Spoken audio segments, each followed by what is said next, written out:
All right, we are live. So the Cardinals are in DC taking on the Nationals. This is the second game of the series. They won yesterday in a blowout victory. Eric Fetty was fantastic, but in the top of the first inning, this game, it went 1-2-3. Newt Bar grounded out. Wynn hit a liner up the middle, but it was caught in a nice play by the shortstop, which is Abrams. And then there was a ground out there to short as well from Donovan. So the Cardinals went 1-2-3 in the top of the first, and it'll be Andre Pallante facing the Nationals in the bottom half. C.J. Abrams has a good history against Pallante. He's 3 for 3 in his career. So hopefully Pallante can get him for the first time in the bottom half of the first. Let's see Pallante's history.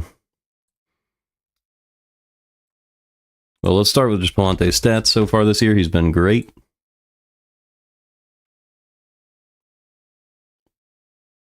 Well, never mind. He's been 15th percentile. He must have had a really bad start last game. He has a 4.75 ERA, a 1.53 whip, which is very high. He was really good last season. Had a 99th. Actually, right now he has a 99th percentile ground ball rate, so you expect these numbers to come around. Let's see. Let's just grab Pallante. Actually, what I'll do is go to Pallante versus batter.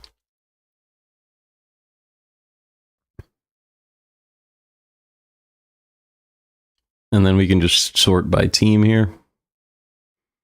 Minimum 1. And then we can find Washington, which is these guys. So Bell has been awful against him. He's 0 for 6, but Garcia is hitting 400. Abrams is 3 for 3.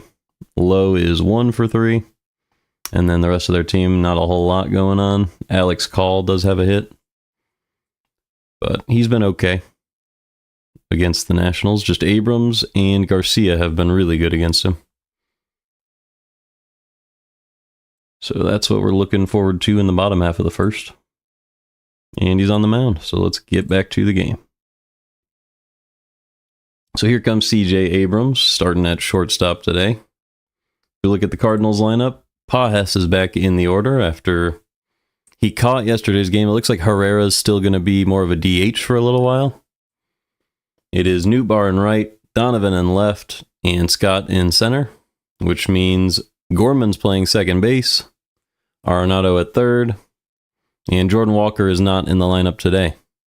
Mason Wynn at short, Arenado at third, I think I already said that, Contreras at first, Burleson at DH, and that is the Cardinals defense. So we look at the Nationals. They have Nathaniel Lowe at first. Looks like Tania at third. Abrams at short, Garcia at second, Ruiz behind the plate, Wood at DH today, and then in the outfield it's Alex Call in left, Young in center, and Dylan Cruz in right. They're fixing a sign behind home plate right now. Might just have to remove it. So Pallante's start is getting delayed here. He might need to warm up again.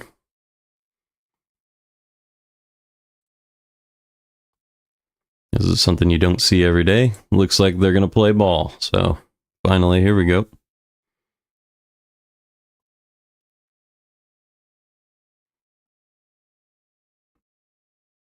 So C.J. Abrams at the plate. Nobody on, nobody out. First pitch of the bottom of the first from Pallante. In there for a strike with a fastball on the inside part of the plate. 0-1.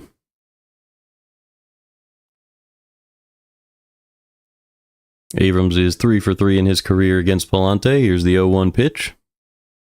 Another fastball on the inside part. That one looked almost right down the middle. But at 95, Abrams couldn't pull the trigger, and it's 0-2.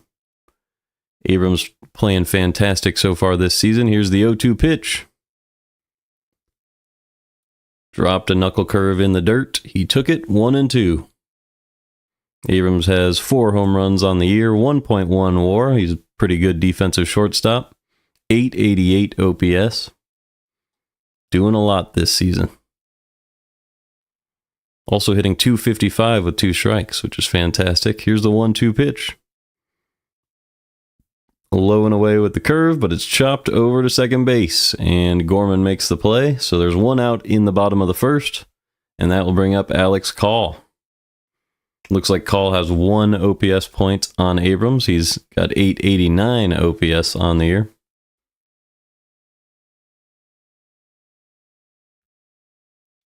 Call hitting 348 on the year.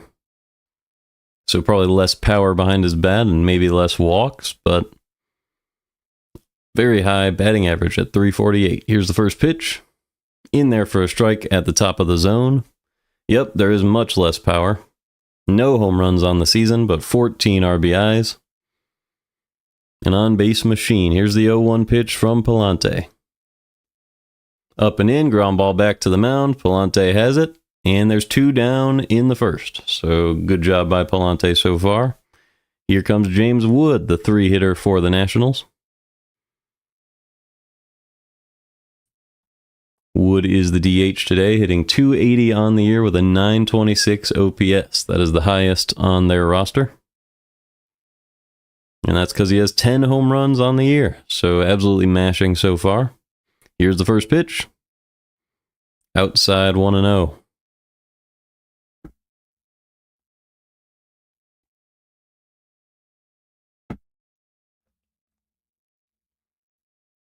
Pallante is set, the 1-0 pitch, just above the zone, 2-0. Good job by Wood there. He ducked a little bit and made his zone a little smaller so that wasn't a strike. 2-0 pitch from Pallante. Right down the middle, smoked to right field for a single, and that is the first base runner for either team today. So 1 on in the bottom of the first with 2 outs, and that'll bring up Nathaniel Lowe. Obviously, Lowe is known for having the same last name as Brandon Lau. He used to play on the Rays, ended up on the Rangers. Now he is on the Nationals. Hitting 248 so far this season. Here's the first pitch from Pallante. Right down the middle again. Looped to center field, and a great diving catch made in center from Victor Scott. So we go to the top of the second, still tied at 0.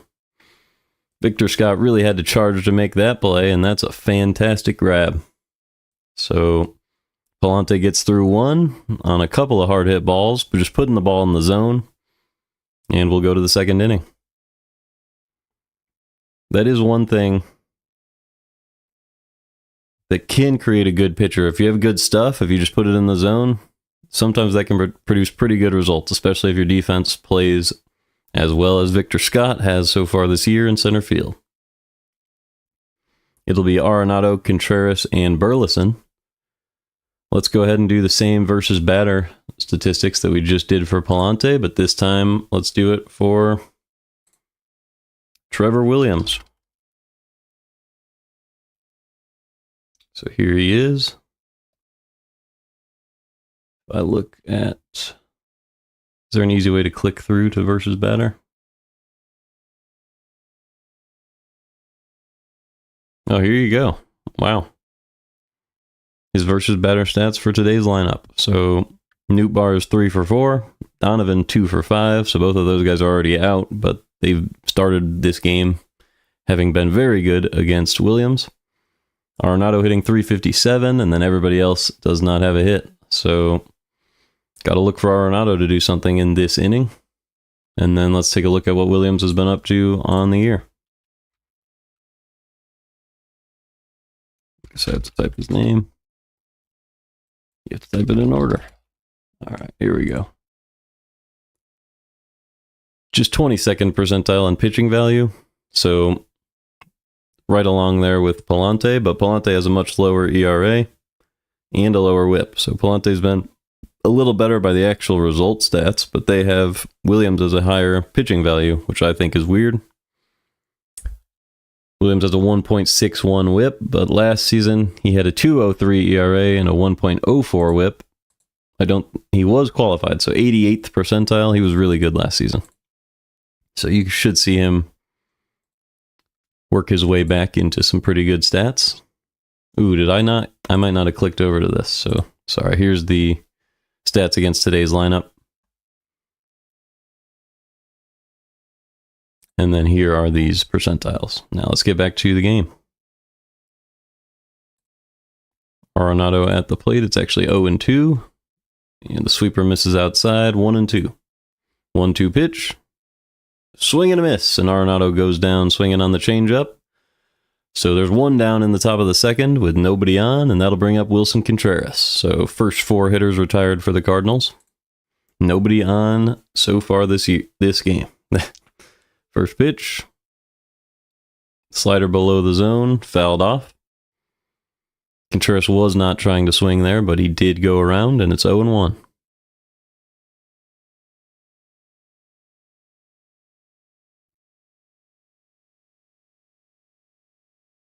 Contreras hitting .252 so far on the year with 5 home runs. Second pitch. Swing and a miss on a sweeper outside, so didn't catch that sweeper too well. He's been improving against a lot of pitches, but the sweeper does seem to be the one that he struggles with the most. Here's the 0-2. Another sweeper, that one way outside. No chance he was chasing that. It's 1-2 now on Contreras.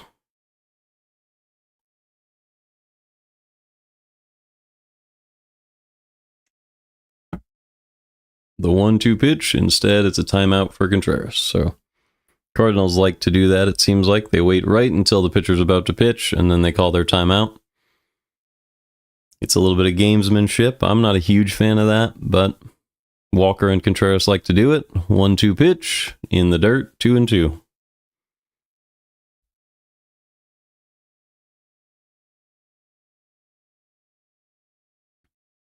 Williams is set. Here's the 2-2 pitch. Hit him with that one, and Contreras will reach with a hit by pitch. So there's one on and one out, and that will bring up Alec Burleson now in the top of the second. So first base runner reached for the Cardinals there. It was just a sinker that rode up and in way too far and got him right where you want to be hit, in the behind. So here comes Alec Burleson, hitting .250 on the year with a .639 OPS.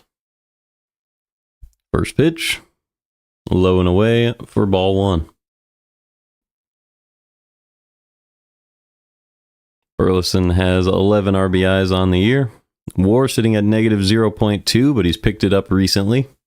Had that big 2 RBI double against Skeens as Williams catches the outside corner with a sweeper. 1-1. Also has a couple home runs in the last couple weeks. Had him on back-to-back days about a week ago. Here's the 1-1. Sweeper in the dirt. 2-1 on Burleson.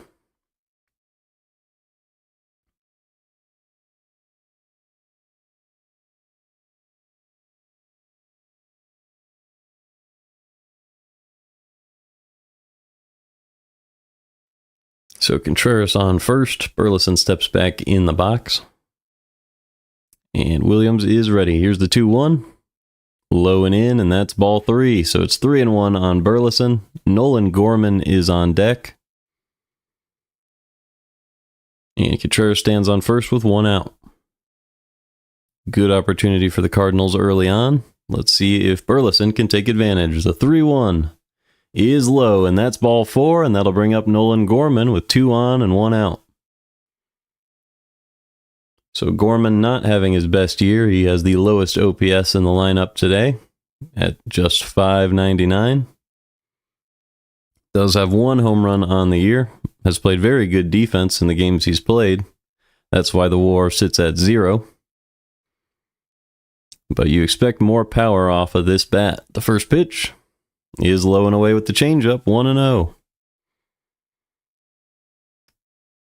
Gorman's been very good at Nationals Park in his career. You can see the numbers there. .424 batting average with a home run and a 1.078 OPS. But it's only been in 10 games here. The 1-0 is low and in, squared up a little bit, but they're going to flip to second and get the force out there. So 2 outs with runners at the corners for Pedro Pajes. Definitely not the result you wanted from Gorman there, but not the worst thing in the world, just an out recorded. cut the inside part of the bat, broke it, shattered the inside part of the bat. His hands are stinging, and just grounded it softly to second base there. So that'll bring up Pedro Pages. Pages with a .242 average on the year, 2 home runs on the season. He's had to be the primary catcher for a while, but Herrera will be back soon as he drives one to right field, and that's going to drive in a run. So it is 1-0 on a single from Pedro Pages, runners at first and second, and the Cardinals take an early lead. Great job by Pages. He waited for that ball to travel and just squared it up to the opposite field. Put it on the ground, hard hit enough that there was absolutely no chance for the first baseman to get over and make that play. And there was a huge hole on the right side of the infield. So that'll bring up Victor Scott with 2 on and 2 out. And he swings through a sweeper, 0-1.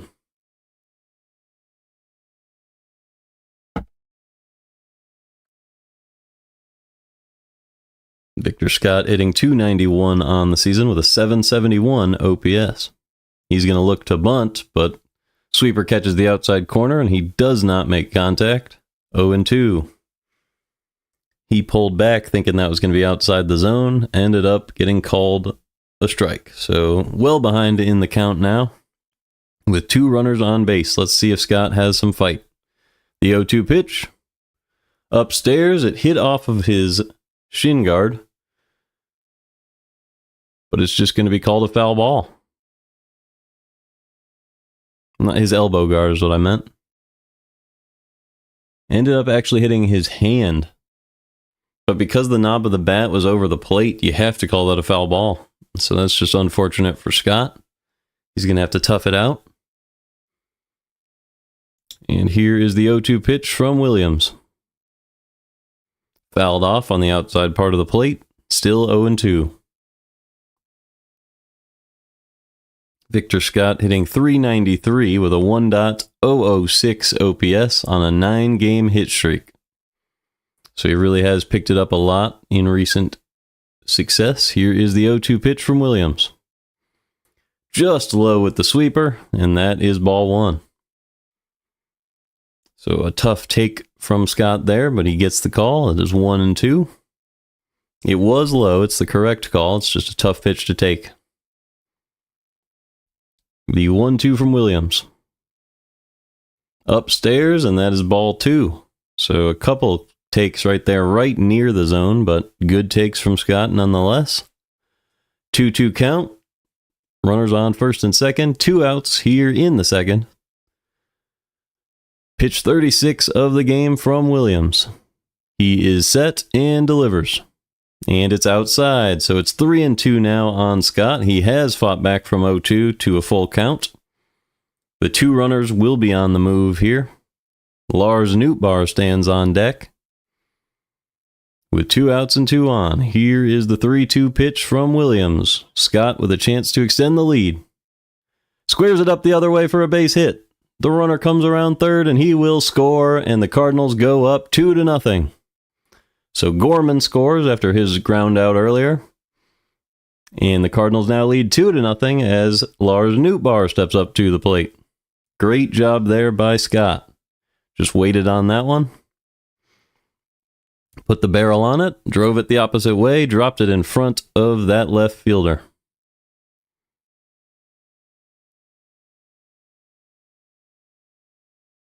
So a 2-0 lead now with 2 on. Runners are on first and second. First pitch to Nootbaar is low and away, and that is ball 1.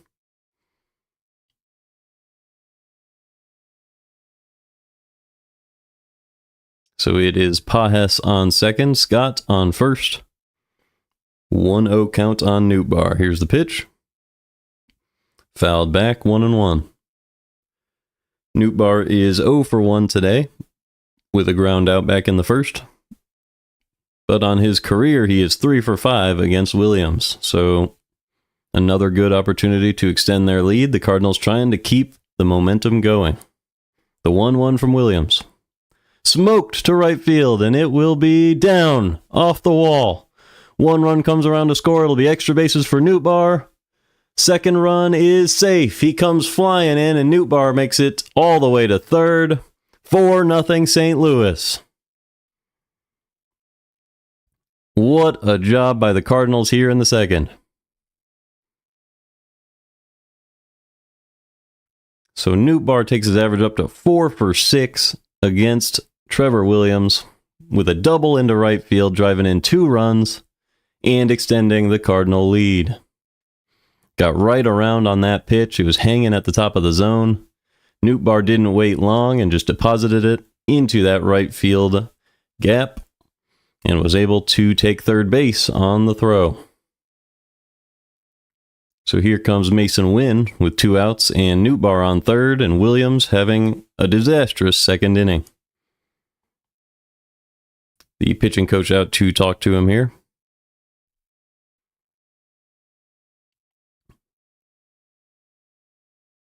Mason Wynn is 0 for 1 today, but has a great opportunity here against Williams.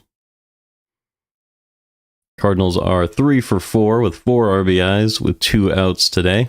So that's already an early story. This is a 2-out rally. Every single run was scored with 2 outs.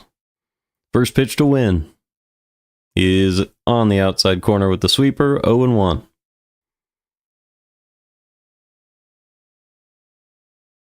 Mason Wynn had a hard hit line out back in the first. Looked like it could have been a hit, but it was a good play. Another sweeper in the same spot. Doesn't get the call that time. 1-1.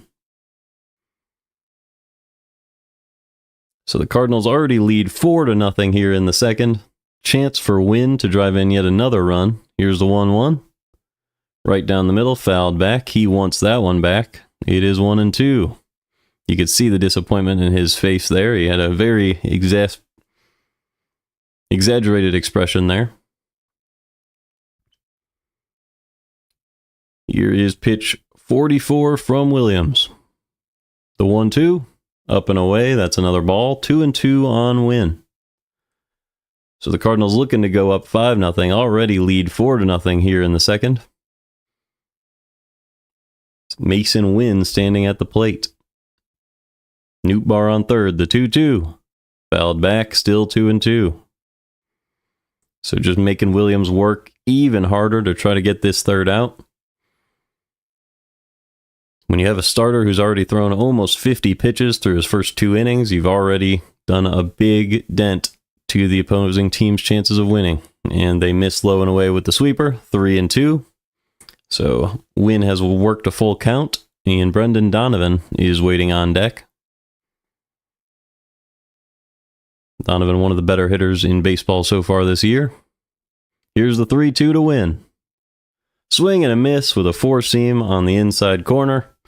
And down goes Wynn, but the damage has been done. The Cardinals score 4 runs in the second, topped off by a huge double from Nootbaar into the right field corner.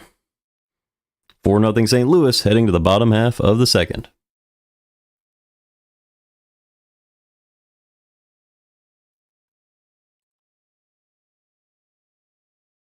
So it'll be Keibert Ruiz, Luis Garcia Jr., and Jose Tena for the Nats in the second. We can go ahead and take a look at some of their stats.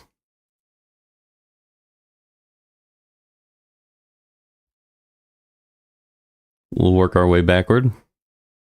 Jose Tena.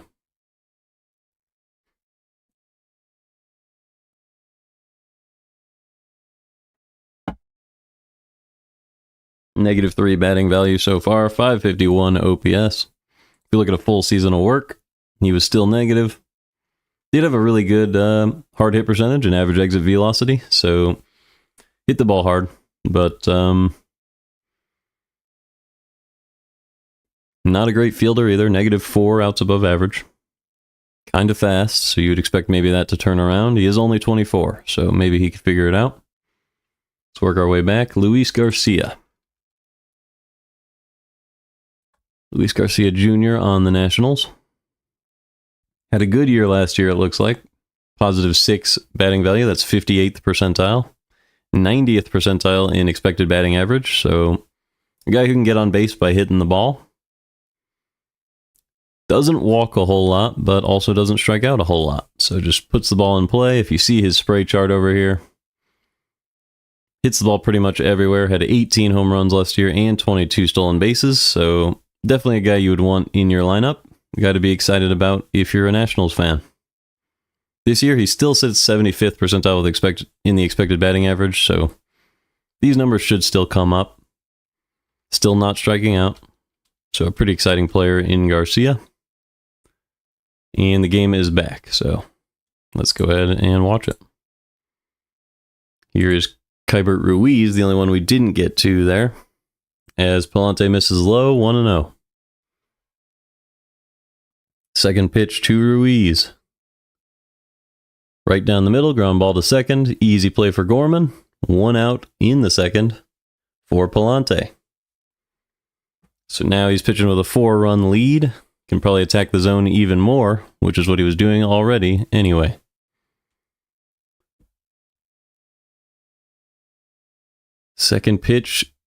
First pitch to Garcia, second hitter in the inning. Missed way up and in. 1-0 on Garcia. Garcia laughed it off, so definitely wasn't intentional on that one from Pallante. Pallante, very low pitch count so far in the game. Here is the 1-0 to Garcia. Low and away, fouled back, 1-1. This will just be pitch 15 on the game for Pallante. He has already recorded 4 outs so far. Looking to record a 5th.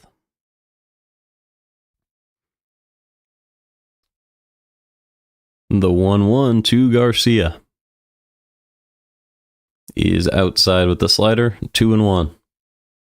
So as we just saw, Garcia having a down year, negative 0.2 WAR so far. But you can see the potential, and he had a very good year last year. 2-1 pitch to Garcia. Low and in, fouled off his foot, 2-2.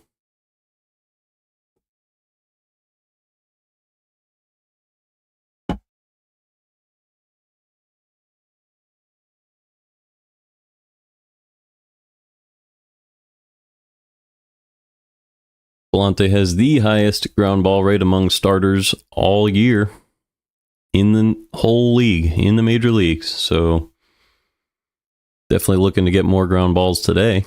As Pallante missed a pitch low there, it's 3-2.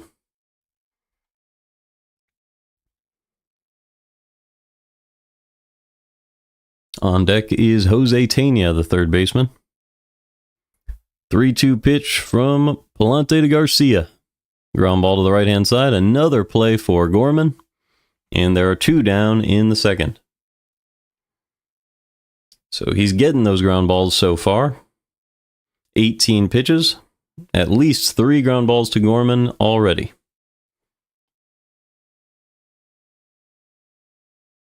Last night, Eric Fetty had a 9-inning shutout. 6 hits allowed, not a single walk, 109 pitches. Marmol let him go, and he shut out the Nats.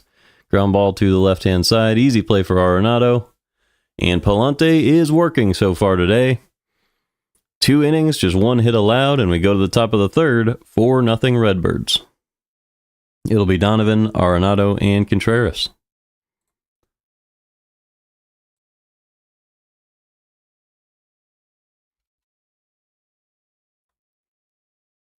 So let's look at Donovan. We already know Donovan's been doing a great job. Here's the stats to prove it. His expected batting average, 99th percentile in baseball. 95th percentile in base running value. Also a great fielder. 88th percentile in outs above average. So if you look around, I mean, he's doing everything right.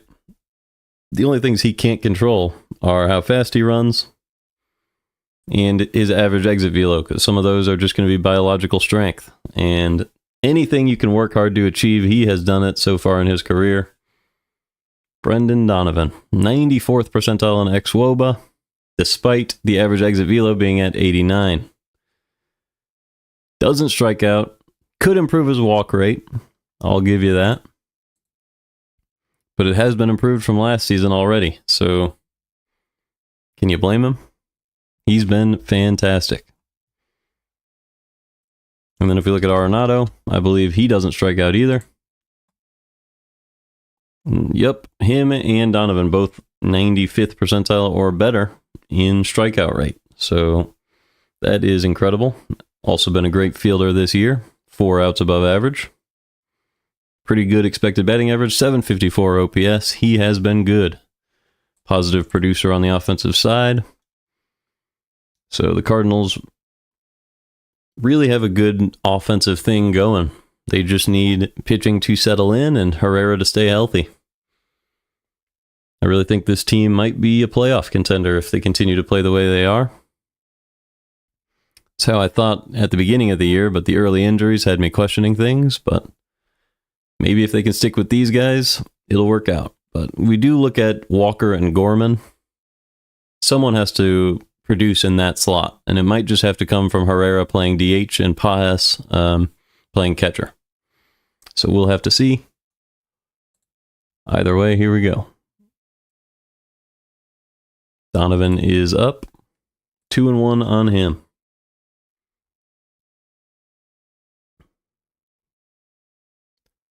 2-1 pitch from Trevor Williams to Brendan Donovan. Low and in, popped up. Easy play for the third baseman. And the catch is made. That's Tania. Okay. I wasn't 100% sure, so I had to check. Here comes Nolan Arenado with 1 out. So we were just looking at his stats. He's unlikely to strike out.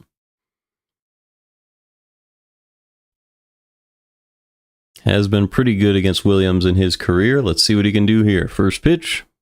Low and away. That's a strike. Perfectly placed fastball on the lower outside corner. Arenado struck out his last time up. Here's the 0-1. Low and away. That's a four-seamer at 86. It almost looks like a changeup to me. But I guess that's how Williams does it. Here's the 1-1.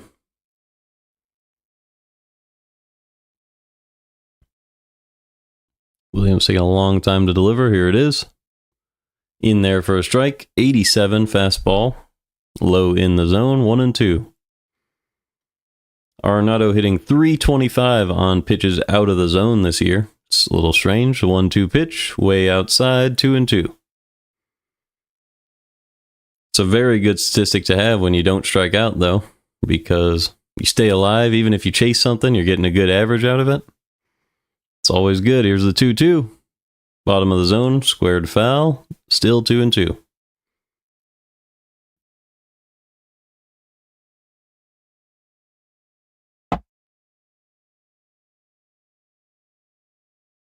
Williams already on pitch 57 for the day, so that'll be a storyline. Here's the 2-2. Four seam, top of the zone, fouled back. Still 2-2 on Arenado. So that low strikeout rate being shown here, even though he did strike out earlier in the game. Staying alive with this 2-2 count, extending this at-bat, making Williams work. 2-2 pitch. Swing and a miss on a sweeper at the bottom of the zone. Arenado thought that was going to move more than it did. Swung under it, and he goes down for the second time. So maybe that strikeout rate is increasing during this game. Looked like a hanging pitch. He actually foul-tipped it back into the glove of Ruiz. Either way, 2 outs, nobody on for Contreras. First pitch to Contreras is low and away, ball 1. Last time up, Contreras was hit by a pitch, and that started the 2-out rally for the Cardinals.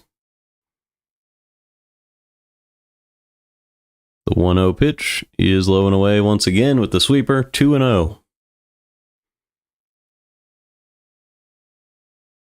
It was a hit by pitch for Contreras, a walk for Burleson, ground out for Gorman. I guess it was a one out hit by pitch for Contreras last time, but it was a 2-out rally with when everybody drove in the runs. It's 3-0 on Contreras here. Fourth pitch is in there for a strike, 3-1. So Williams not working with a lot of velocity.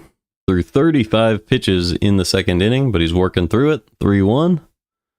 Fastball down the middle, ground ball to short. Abrams is there, and that is the 3rd out. So we go to the bottom half of the 3rd, still 4-0 St. Louis, and Pallante will go back to work.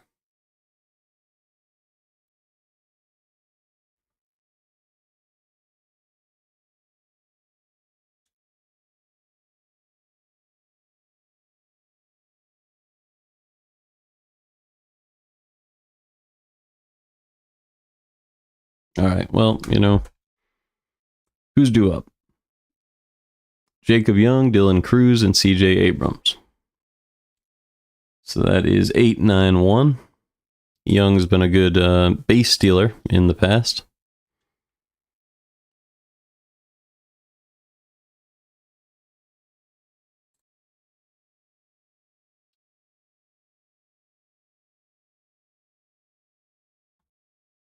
So let's see, how many bases did he steal last season? 33, that's pretty crazy. But he only is in the 12th percentile in batting run value this year, was at 9th percentile last season. So not a lot of power. No home runs this season, had 3 last year. But he can get on base and he can really steal bases. And play great in the field as well. He had the highest outs above average in baseball last year with 19. That is 100th percentile. And this season, already has 2 outs above average. Has also stolen 5 bases, which puts him at 1 base running run value. So Young's been pretty good. Despite not being a super great hitter. Let's look at Dylan Cruz. He's been even worse at the plate. He's been 3rd percentile this year. Average peripheral stats, so you imagine some stuff will come down, but actually when you have average peripherals and your walk rate is 12th percentile and strikeout is 14th, that's where it hurts you. So he's just not walking enough, striking out too much, and then once he makes contact, he is average. So that's not a great sign. Last season, he was below average as a hitter as well, but a little bit better, 641 OPS. Is a fast player, so that's a good sign, but not a lot of great signs. Here is the game. It is back, so let's get back over there. I accidentally moved something. There we go. All right, 1-2 on Young. Pallante at the mound. He missed low with the slider there, but got the strike call, so it probably should be 2-1, but it is 1-2. Jacob Young at the plate. Big threat to steal a base, but hopefully you just don't let him reach base. Here's the 1-2 pitch. Just inside, 2-2. Here's the 2-2. Just low and away, 3-2 on Young. And the 3-2 pitch. Oh, yep. Called strike 3. It looked like it was low, but gets the call, and Young can't believe it. He is called down on strikes, and there's 1 out with nobody on. Definitely was below the knees, but the umpire rung up Jacob Young, and that will bring up Dylan Cruz. So unfortunate for the Nationals there, but nothing we can do about it here.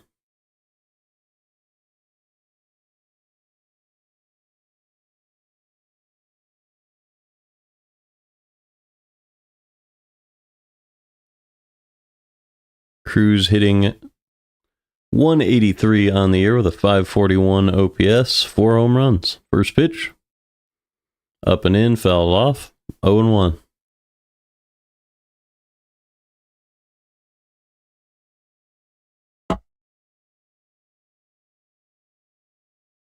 Pallante on just 26 pitches so far. Just 1 hit allowed.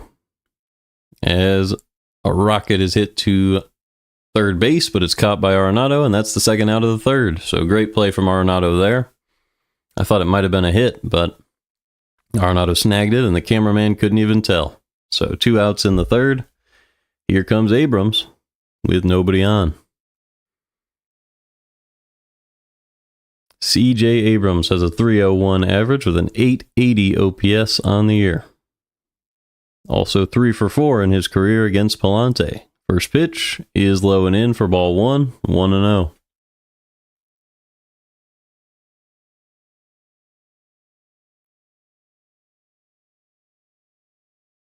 One-0 pitch. Right down the middle. High fly ball into left field. But a great leaping catch is made by Donovan. He was stumbling backwards, was able to get the glove into the air and make the grab before falling down, and we go to the fourth. Still 4-0 St. Louis. What a catch by Donovan. He was stumbling backwards, had to track the ball, and came away with it. And it will be Burleson, Gorman, and Pajes for the Cardinals in the fourth.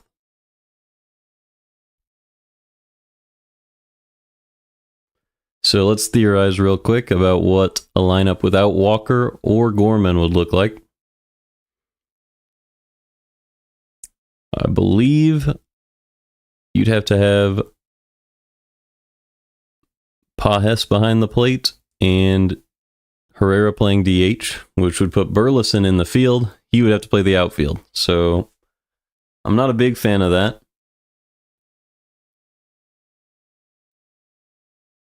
And I think it's worth Gorman's defense at second base to never do a lineup like that. So hopefully Gorman or Walker figures it out at the plate. One of those guys needs to be in the field. They're both positive outs above average defenders this year. So getting Herrera's bat back in the lineup when he's catching and then when he's DHing, I think that'll do enough for the team. You really don't want to see Burleson in the outfield. And when you can, you get Contreras the day off, you can play Burleson at first. That's still another good spot for him. You can get his bat without having to deal with his speed in the outfield. So that makes sense. It's not something we need to worry about. I think the offense will just be good when you have Herrera around. And even in games like this where he gets the day off, it's a pretty good offensive lineup. And then you have the framing of Pajes as well when he is out there. I don't believe he has good framing stats. Yeah, they have him at 0 for this year, and I believe last year it's negative. No, last year it was positive. Okay. But defensively, if you have a catcher who can frame, make blocks behind the plate, keep the ball in front of him, and hit at about a league average mark, I mean, you can't really complain about that. He's been a very consistent player.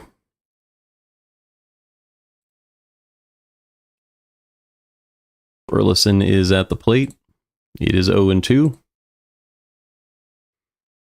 Keep missing those first at-bats of the inning because I don't have some system to tell me when the game's going to be back, so I kind of have to just guess. But here's the 0-2. Low and away, squared up by Burleson for a base hit. He drove that one out to left field. And the Cardinals have another hit from Burleson. So he struck out his first time up, but gets on base this time. 1 on, nobody out for Gorman. Gorman is 0 for 1 with a fielder's choice so far. Did score a run on one of the singles. I'm going to save Victor Scott's single. Here's the first pitch to Gorman. It's up and in, ball 1. Williams being at 68 pitches is already a storyline because you're going to be getting to the bullpen in a couple innings. Here's the 1-0. Fastball at the bottom of the zone, 1-1. And then if you can get to the bullpen for a large portion of this game, then you can wear them out for tomorrow's game and go for the sweep. Hopefully the Cardinals can extend their lead here. The 1-1. Missed low. 86. 2-1 on Gorman.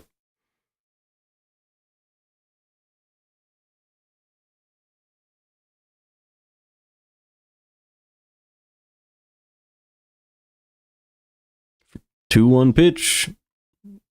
Fastball low and in, popped up to third, and that will be the first out of the fourth.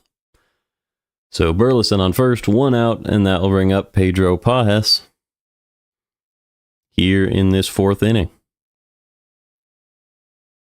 So Pajes is 1 for 1 so far today. He had an RBI single back in the second, did come around to score on the Nootbaar double.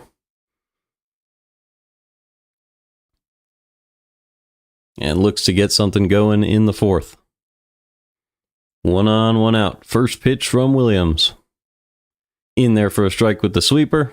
0-1. Gorman seemed very frustrated with himself after popping up that pitch. Here is the 0-1 to Pajes. Inside, comes around on the changeup, 0-2. So 0-2 count now. Williams way ahead.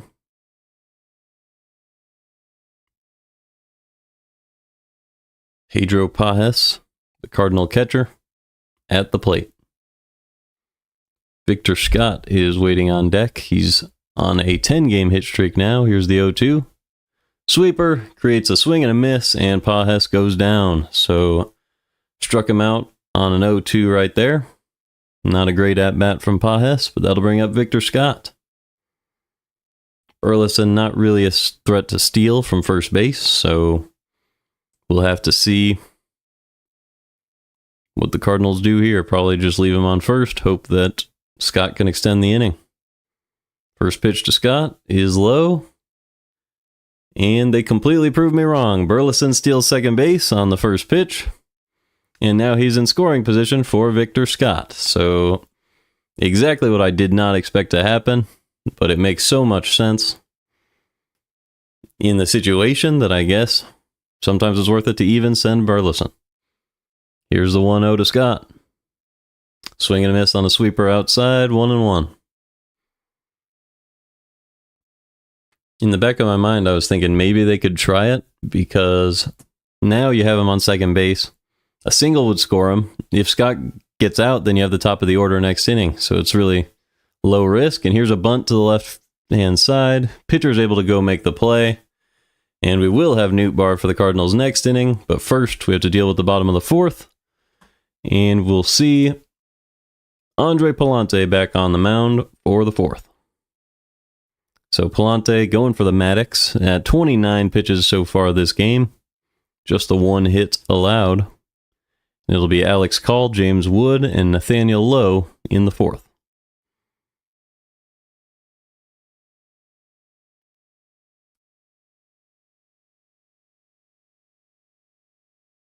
So yeah, Pallante's stats will get a lot better over the course of this game if he can keep this going. Let's take a look at Alex Call.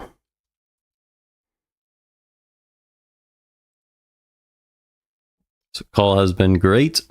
98th percentile, 4 in a row down there. Walking a lot, chasing a little, striking out a little, whiffing a little. So doesn't whiff, doesn't strike out, does walk. That's always a fantastic combination. Was -2 in outs above average last year, so a little below average in the field, and doesn't run super well. But boy, if you don't strike out and you have a good expected batting average, as he does, that'll produce results. And last season he had a 950 OPS, which is fantastic. Produced 9 batting run value in just 113 plate appearances. Only 3 home runs, but gets on base like a machine. 425 last season, 449 so far this season. So if he continues to play like this, he will earn his spot. Problem is, in a full season, he was in 4th percentile while still having the good peripherals, so someone taught him to hit the ball where defenders weren't at some point, as his expected batting average is way higher than it was a few years ago. So that's fun to look at. And the game is back. Pallante back on the mound. Here's Alex Call. In there for a strike with the fastball. 0-1. You can hear why I do not have a job in broadcasting. As here's the 0-1 pitch from Pallante. Does not get the call. It was the exact same location, so that's very strange. But 1-1 on Call. That one was up and away, right in the zone. Somehow didn't get the strike call. Here's the 1-1 pitch. Low and in, fly ball to the right field side, and out of play. So it's 1-2 on Call. Let's make sure we're live. All right. Call is ready. So is Pallante. The 1-2 pitch to Alex Call. It was low and in with the sinker. Great pitch from Pallante, but he was able to foul it off. Still 1-2. Call does not have a home run this year, but his OPS is all the way up at 878 with a 343 batting average. The 1-2 again from Pallante. Missed upstairs with the sinker, 2-2. So just by the efficiency of his other innings, Pallante will likely throw his most pitches of the game in this inning, as he's only at 35 with this pitch. The 2-2 is low, and that's 3-2 on Call. Call hitting .314 this season with 2 strikes, which is pretty much double league average. League average is just .169. So he's been fantastic with 2 strikes. Here's the 3-2. Swing and a miss on a 4-seam at the bottom of the zone, and Pallante gets the strikeout. That pitch almost looked like it had some slider movement to it, but it might just be the camera angle. It says it's a 4-seam, so I'll believe him. Just swung right over by Alex Call. So 1 out, nobody on for James Wood. First pitch. In there for a strike with the slider, 0-1. Wood, I believe, is the only base runner of the day for the Nationals. And that he is, so it's just his single back in the first that is on their score sheet. The 0-1 is in there with a slider at the bottom of the zone, 0-2. So Wood quickly behind in the count this time. Let's see if Pallante can finish him. The 0-2 pitch. Swing and a miss with a knuckle curve. Looked like the slider.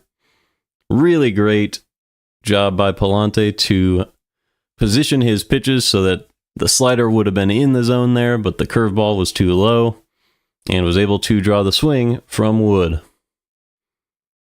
That's a really great use of the curveball. You don't see it used nearly as much as the slider nowadays, but if you can tunnel it off of a slider, it's a great use for it. 2 outs, nobody on. First pitch to low, in there for a strike, 0-1. So Pallante's just now reached 40 pitches. Still on track to stay under 100 if he's able to go all 9. Here's the 0-1 to low. In there for a strike again. Sinker low and in, 0-2. If the Cardinals could go back-to-back days with 9-inning shutouts from their starters, that would truly be incredible. And they are almost halfway there.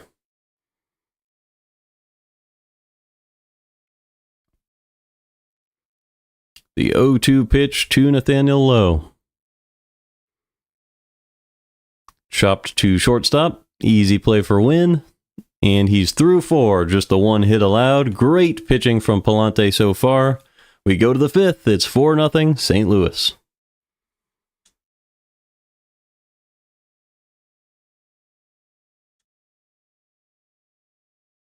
Top of the Cardinals order is due up. It'll be Nootbaar, Wynn, and Donovan.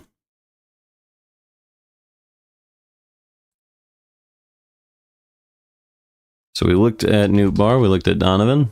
Why not look at Wynn? Wynn's been above average this year in batting value, was able to finally pull it up. Has really good outs above average with 4. Good sprint speed, good arm strength. All of the stuff that you want to see from your shortstop. Has a 748 OPS on the year, and has been excellent since being moved to that 2 spot in the order. Last season, he was below average in batting value, but produced in so many other ways. Did have 11 stolen bases. 95th percentile in arm strength. Didn't strike out a lot. Really good expected batting average, and had so many singles. Finished last season with a 730 OPS, and is doing even better so far this season. So that's a very exciting player to have on your roster. Cardinals looking to have him for a long time. Ideally, they can keep everybody. and just put something together this year, but might take a couple pitchers and a few things going right. Either way, game will be back soon, so I'm just going to wait it out this time.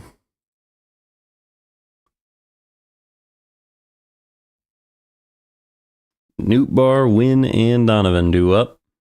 Williams already at 78 pitches.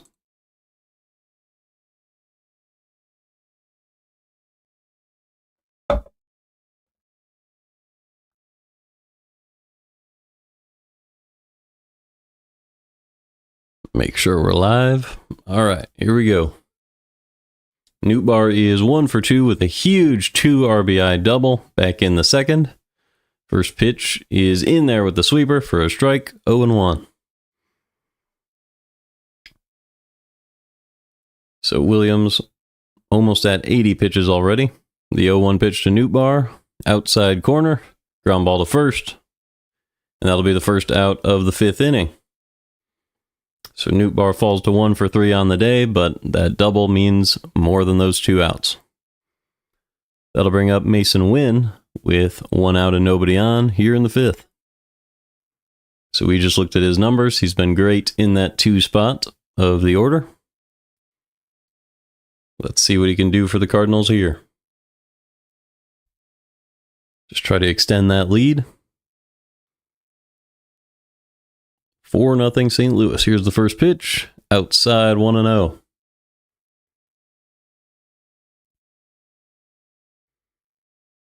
Wynn is 0 for 2 today with a hard line out and a strikeout. 1-0 pitch is in there for a strike. That was right down the middle with the fastball. 1-1.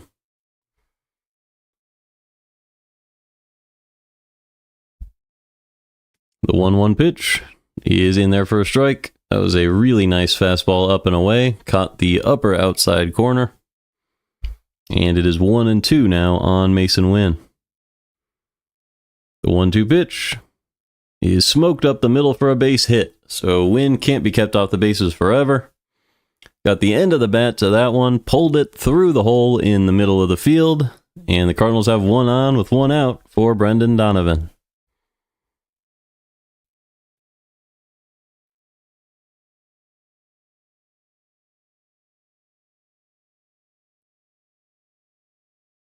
So somewhat of a threat to steal. He only had 11 last season, so you're not expecting it, but Donovan at the plate. 1 on, 1 out. Here is the pitch. Instead, Williams checks on Wynn. So he's having the same thought I'm having, where you might send him here. Donovan hitting .324 on the season. Really good in a hit and run situation. 1 on and 1 out. The pitch. In there for a strike. Got the upper outside corner. 0-1.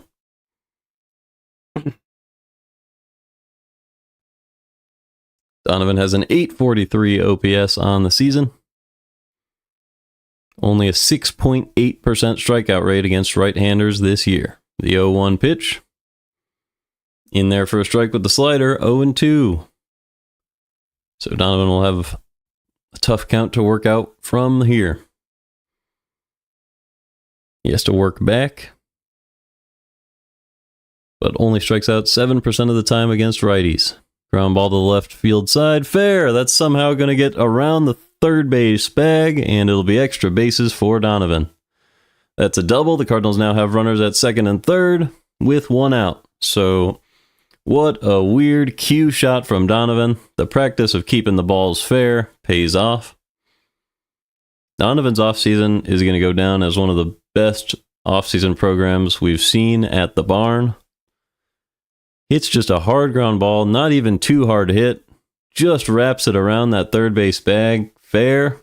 No doubt about it, it's a fair ball. Scoots it into that left field corner and produces a double. So second and third for Arenado. First pitch is low, 1-0.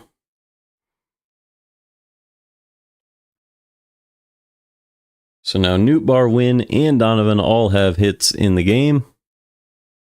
And the infield is in against Arenado with 1 out.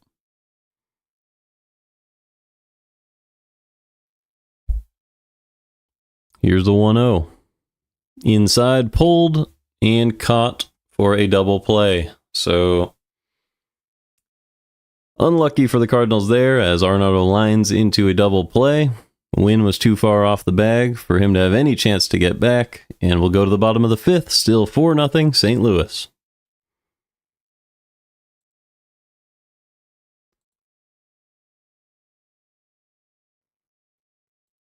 So that's incredibly unfortunate. Let's check out Keibert Ruiz.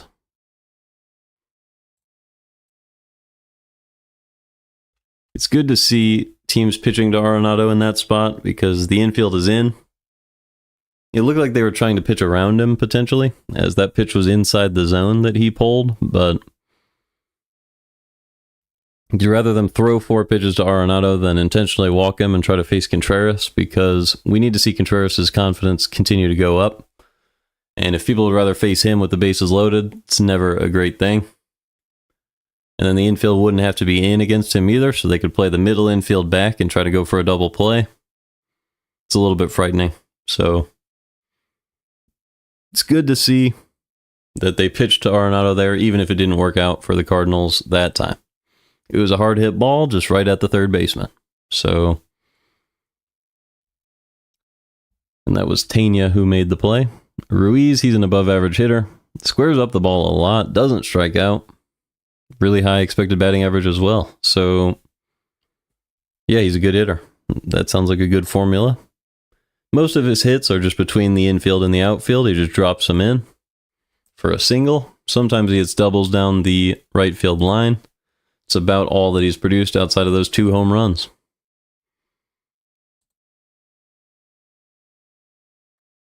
He had some peripherals last year, but only a .619 OPS. And it was a little bit better than that in 2023.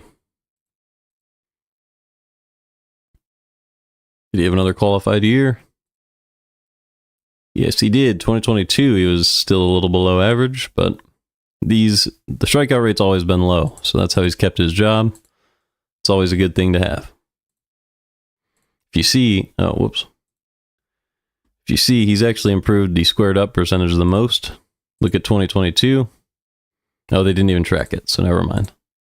No, that's just been there. Okay. Well, good to know. Let's get back to the game.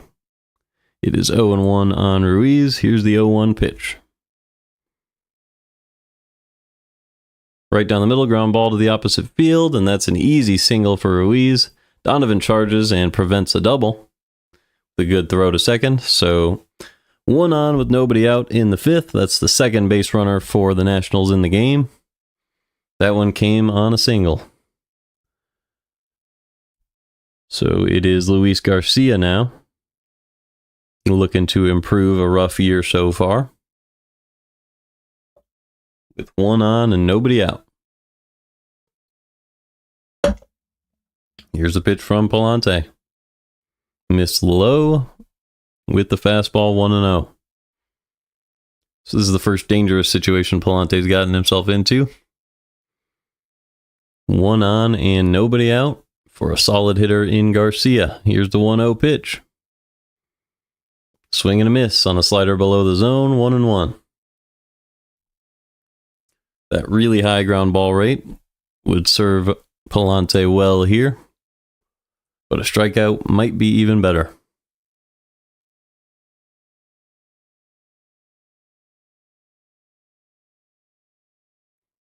Here's a 1-1 to Garcia.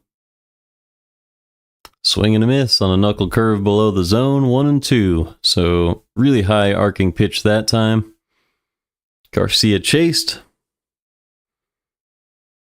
And Pallante's ahead in the count now, 1-2.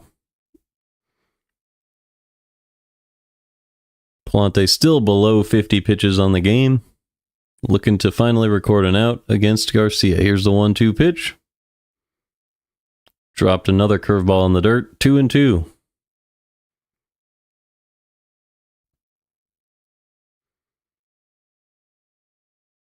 This already feels like a really long inning for Pallante because of how quick he's been working so far. 48 pitches in the game. This will be pitch 49. with nobody out in the 5th. The 2-2 pitch to Garcia. In the dirt again. That one was the slider. 3-2. So Pallante may be struggling to pull his pitches back up into the zone, or at least around the zone. Hopefully he can throw the fastball in there here. Cardinals playing Garcia to pull, which makes a lot of sense. You could probably go low and in with this. Here's the 3-2 pitch. They go low and away. He pulls it over to first base. Contreras will tag out the runner. 1 out now in the 5th, and that'll bring up Jose Tena. So Tena hitting .217 on the year with a .542 OPS. That is the lowest on the Nationals in the OPS column.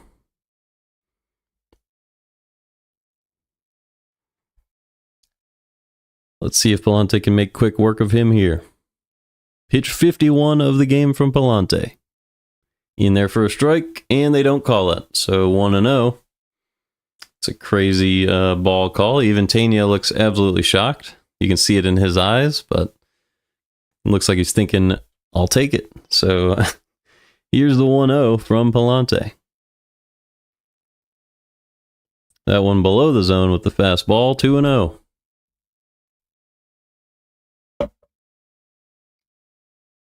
Tena makes contact 72.6% of the time, strikes out 27.4%. Here's the 2-0 pitch to Tena. Outside, but fouled off, 2-1.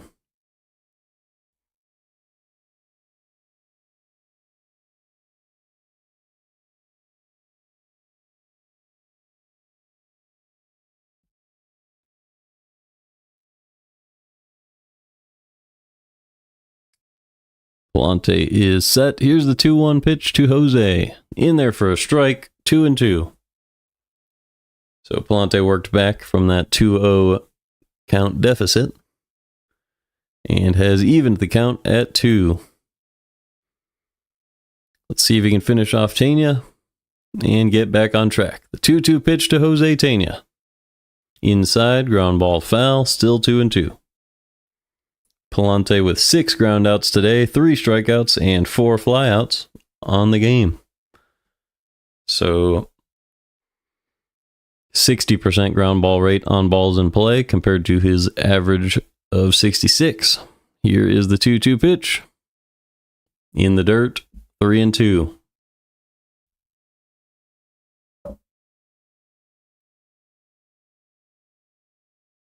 So Jacob Young is waiting on deck. You hope he can't come up with 2 on, because that could give the Nationals a chance to come back in the game.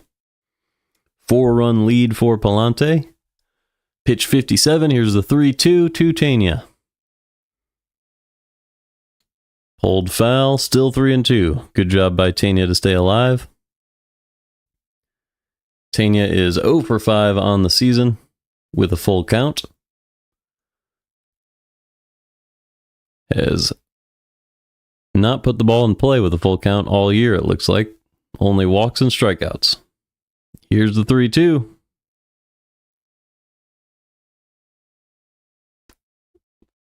Hit the other way foul, still 3-2.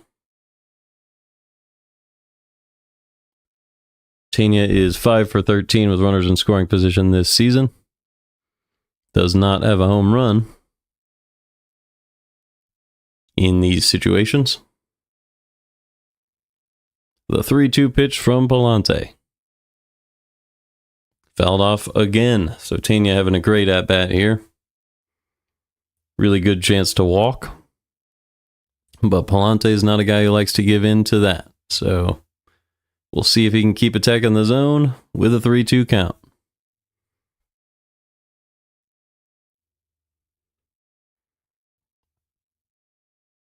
The 3-2 pitch to Jose Tena.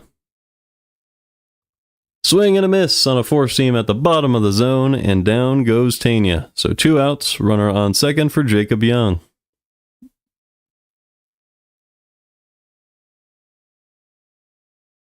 So hits today have just come from Keibert Ruiz and James Wood for the Nationals today.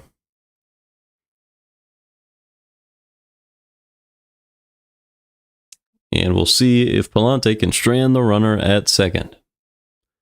First pitch to Jacob Young. Just outside with a slider, 1-0. Young is 0 for 1 with a strikeout today.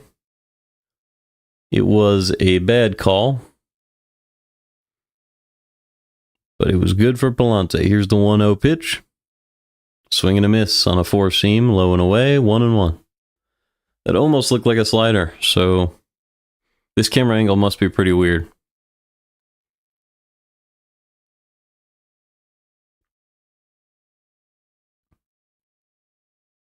The 1-1 pitch. Up and in, bunted. Over to third base, Arenado makes a running play, and they say Young is safe anyway. So, perfect bunt by Young, able to squeeze it past Pallante. Looks like he has an infield hit, but we can take a look.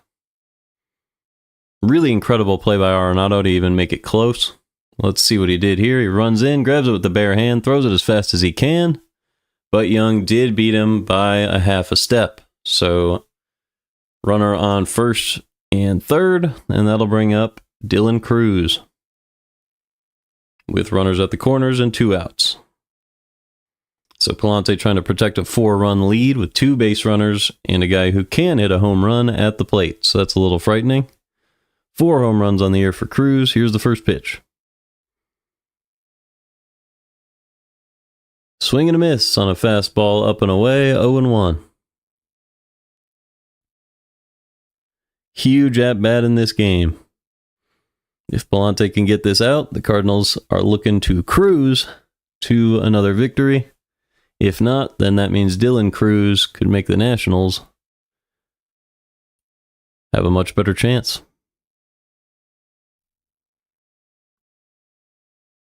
Cruz is 1 for 15 on the year with 2 outs and runners in scoring position, so has not had a good season in these situations, but that can always change. Here's the 0-1. Outside, squared up, but that'll get foul into the seats. 0-2.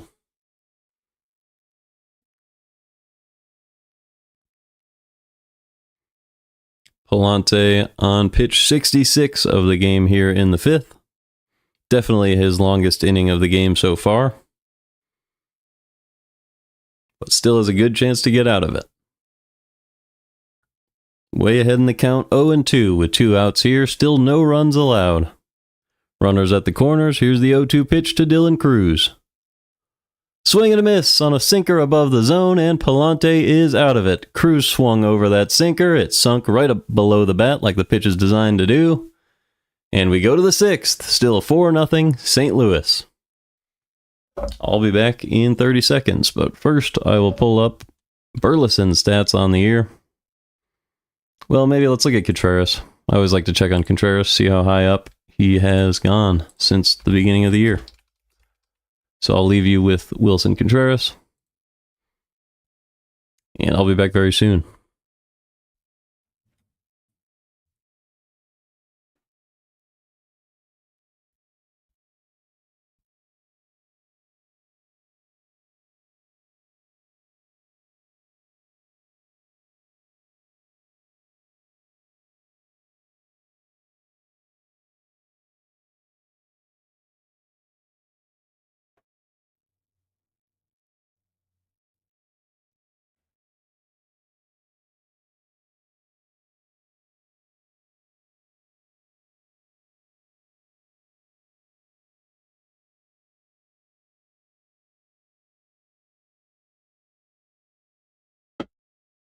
All right.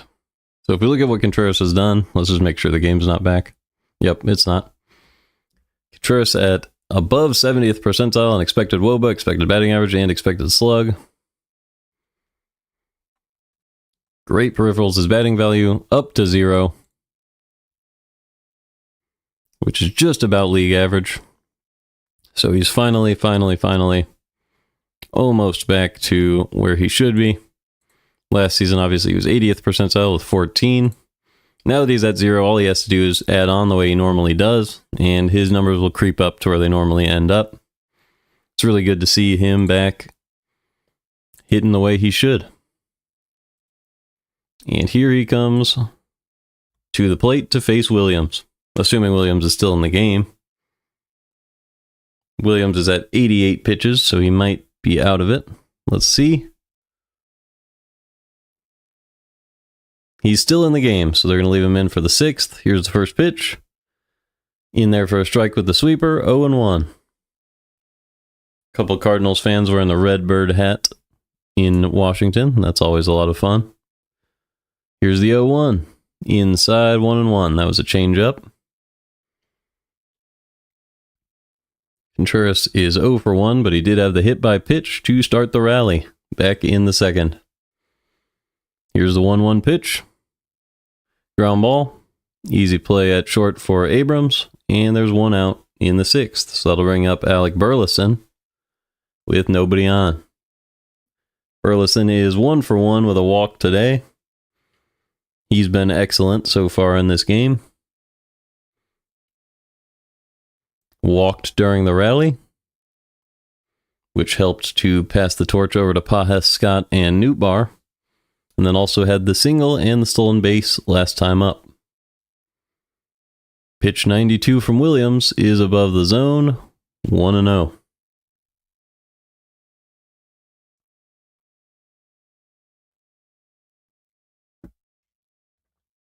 The 1-0 pitch, in there for a strike with a sweeper, at the bottom of the zone, 1-1.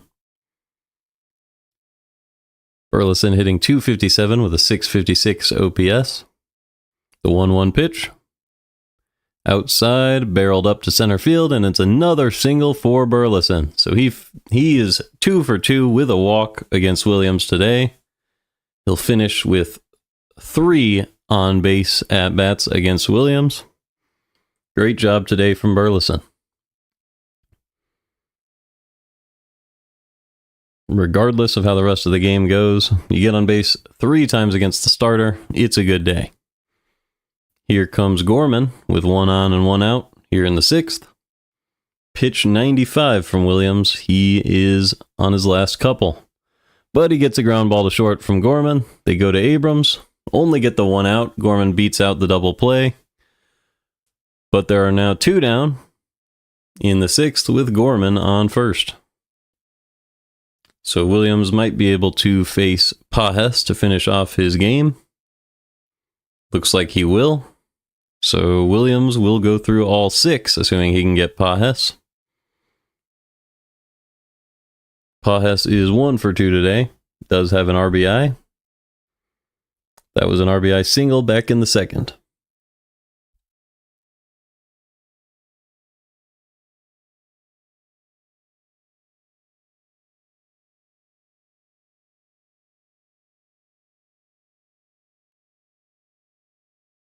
Two outs. First pitch to Pages is a fly ball deep to center field. Way back and caught by Jacob Young at the warning track. So we'll go to the bottom half of the 6th. Still 4-0 St. Louis. That was very close to being extra bases, but just missed it by Pages. And that'll end the day for Trevor Williams. So we go to the bottom half of the 6th. It'll be C.J. Abrams, Alex Call, and James Wood. That is the top of the Nationals order. And I see no reason why Pallante wouldn't go back out there to continue pitching. He's gotten Abrams and Call every single time they've come up, and got Wood his last time up.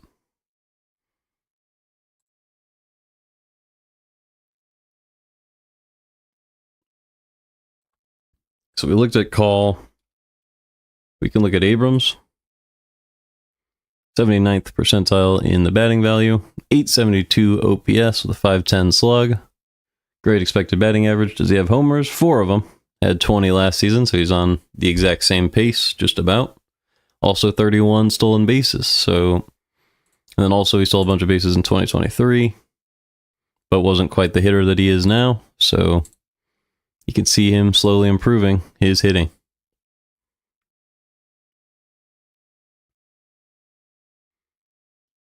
Definitely a pull hitter, as you can tell by the home runs.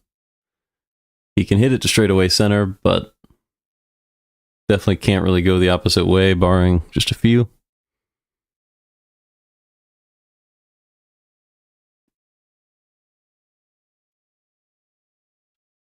And we might as well take a look at James Wood while we're at it. Makes a lot of sense to lead off Abrams with all those stolen bases, and then Wood, he just hits the ball really hard. Great expected slug, great barrel percentage. That's produced 10 home runs on the year already. Last season, he didn't ever become a qualified hitter, but 6 batting run value, and you could see all the red. It was going to be a good year if he became qualified, and here's a good year to both sides of the outfield, by the way. Left-handed hitter hitting all of these home runs to left field. That's a really good sign. So just a good all-around hitter in James Wood.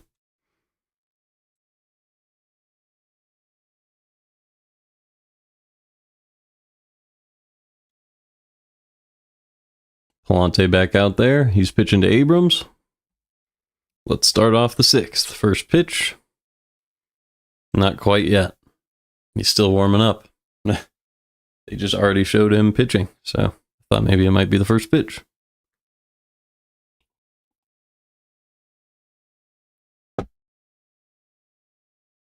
Just 3 hits and no walks allowed by Pallante.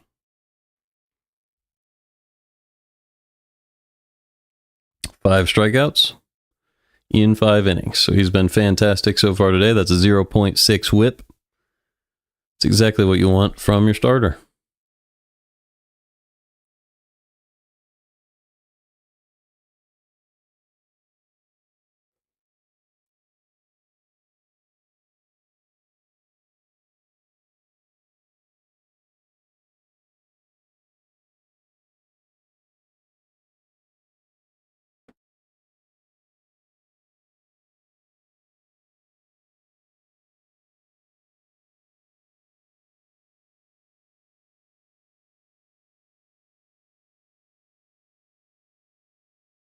First pitch to Abrams. Here we go.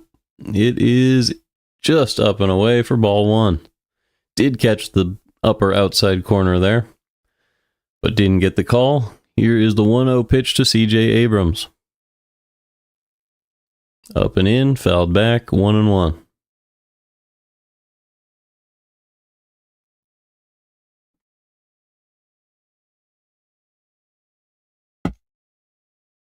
Abrams does have a line out and a fly out, so a couple balls in play already today. Here's the 1-1 pitch. Up and in, does not get the call, 2-1. Good frame attempt there from Pajes. That one was a little inside.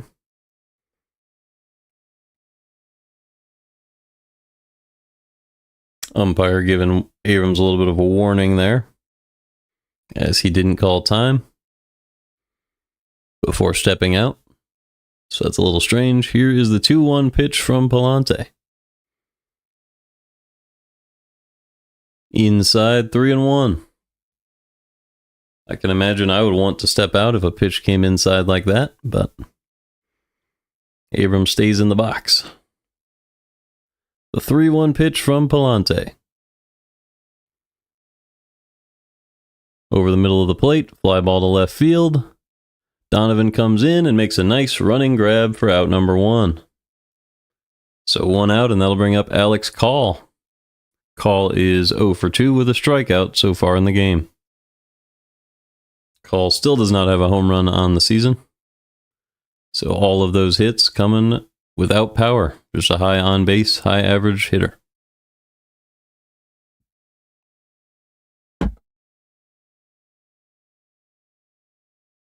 First pitch from Pallante. Over the middle of the plate, ground ball up the middle. Gorman makes the play, and there's 2 outs now in the 6th. So it was a little bit of a high chopper there. It was a slow roller to second base, but Gorman came in and made the grab.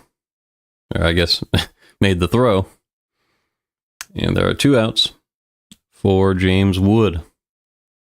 Wood is a home run threat, but there's nobody on, and 2 outs in the 6th.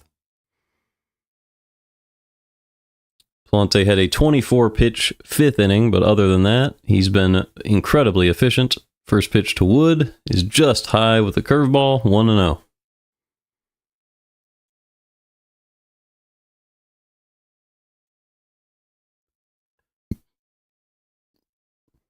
The 1-0. In there for a strike, 1-1.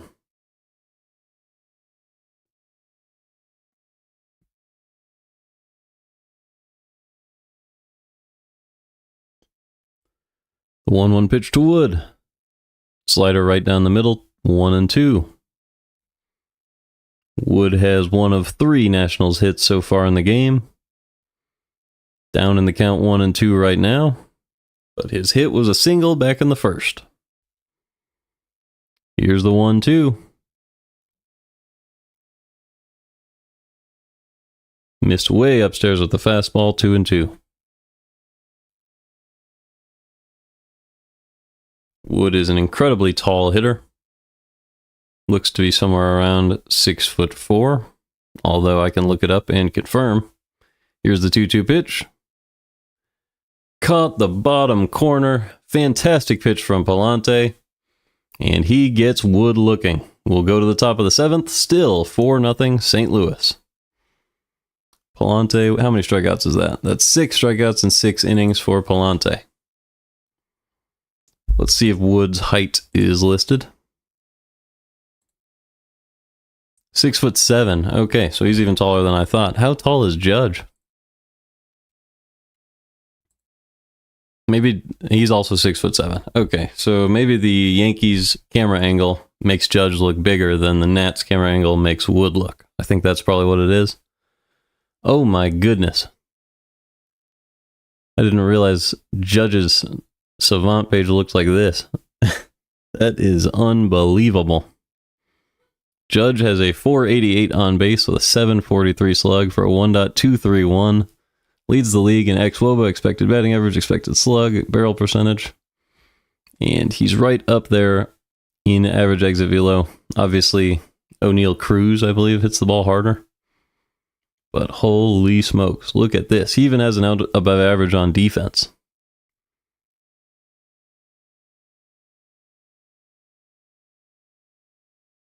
If you can see, I mean, a lot of these home runs, they're to right field. You know all about Yankee Stadium, but that doesn't change the fact that he is smoking baseballs, man. I just wanted to see if he was 6'7", but it looks like he is. So maybe being 6'7" is an advantage in baseball. If you look at what James Wood is doing at the same height, just 22 years old, also smoking baseballs, 10 home runs already. So maybe that's a good thing to be, is a very strong, tall person. Doesn't surprise me at all. Gives you more leverage to move around with the bat and a lot of strength.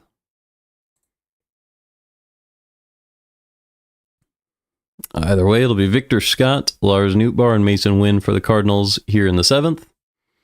It'll be Cole Henry, the pitcher.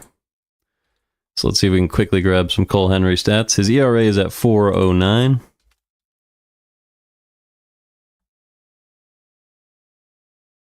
And he's a little bit above average so far this season with a 1.27 whip. He's only 25 years old, and this is his first year in the big leagues. Great expected batting average. Pretty bad ground ball percentage, so maybe the Cardinals couldn't hit a homer against him. Let's see what they can do. It is 0-1 on Scott. Henry's thrown 11 innings this year, giving up just 1 home run, but a very low ground ball rate. Here's the 0-1. Up and away, 1-1.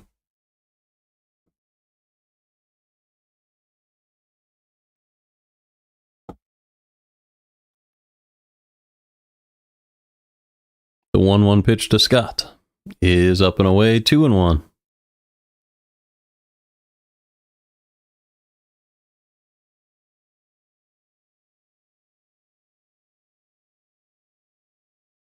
Scott is 1 for 2 in the game.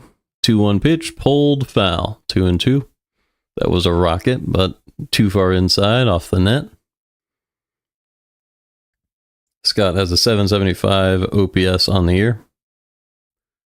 Had a really important hit back in the 2nd, an RBI single, which set up Nootbaar's 2 RBI double. 2-2 pitch, check swing. Ooh, they're going to say he went. It was the home plate umpire who made the call. Scott did not appreciate that. He wanted him to appeal to third base. Didn't look like he went, but you can make an argument either way. And there's one out for Lars Nootbaar.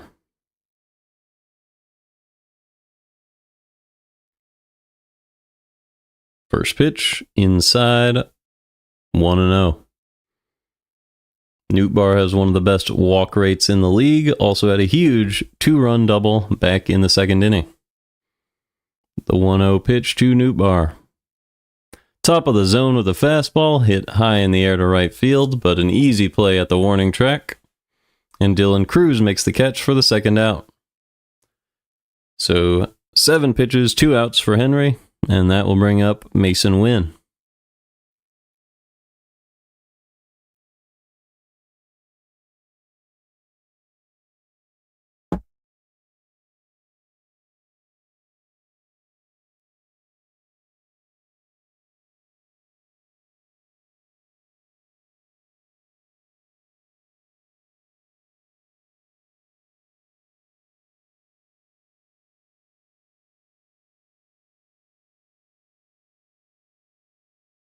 First pitch to Win is low and away with the curveball, 1-0.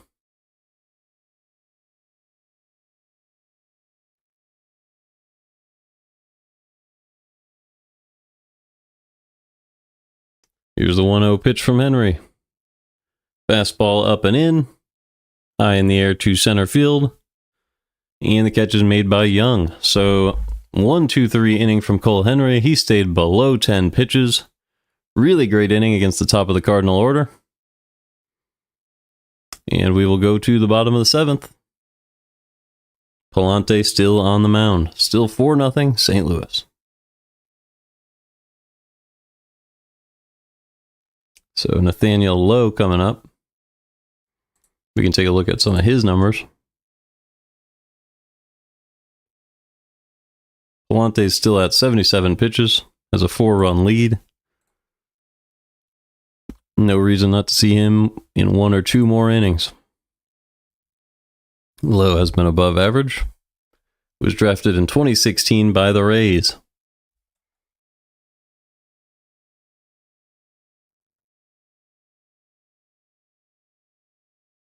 He was well above average last season with 11 batting run value, 762 OPS, 2 years ago, 774. So, always above league average. Career path for him was Nationals, Rangers, and then, well, Rangers, then Nationals in the last 2 years. It was Rays originally, as I said at the start of the game. And just now, when talking about where he was drafted. I didn't know he went to Mississippi State, so that's pretty cool. Nothing jumps off the page at you. Doesn't strike out, or he does strike out a good amount. Does also walk a good amount.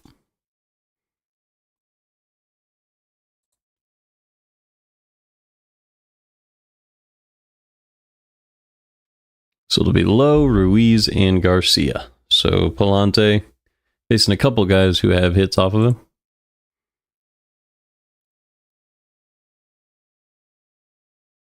Mostly just Ruiz.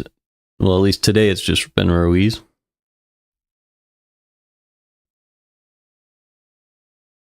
The fastball's gotten Pallante 12 of his 18 outs on the day. First pitch too low is in there for a strike. With the curveball, 0-1.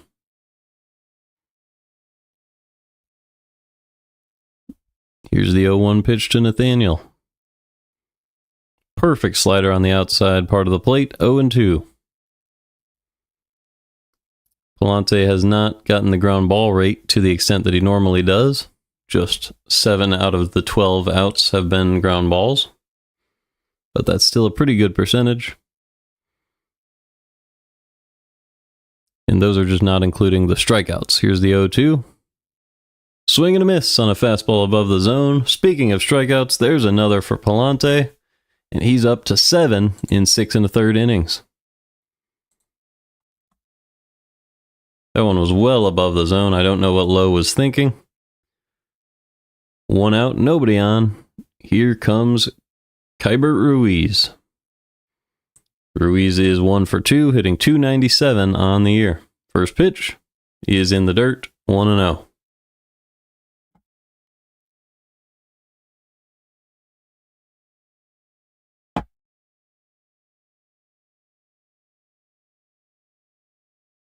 .1-0 pitch.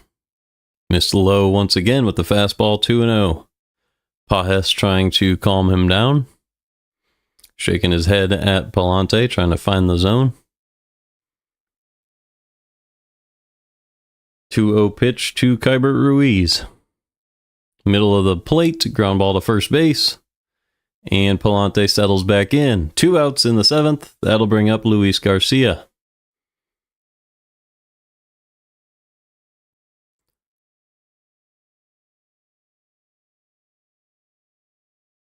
So Pallante about to throw pitch 84. Likely has the 8th inning in him as well. And if the Cardinals still have a 4-run lead after that, maybe they let him go all 9. Just like Fetty did yesterday. Here's the pitch to Garcia. Up and away, fouled back, 0-1. If he's able to do that, then that would mean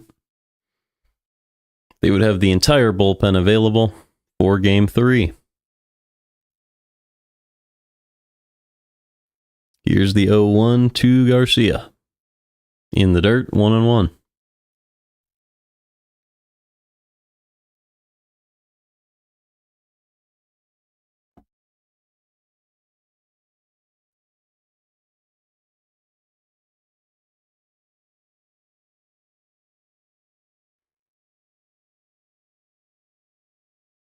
One pitch to Garcia.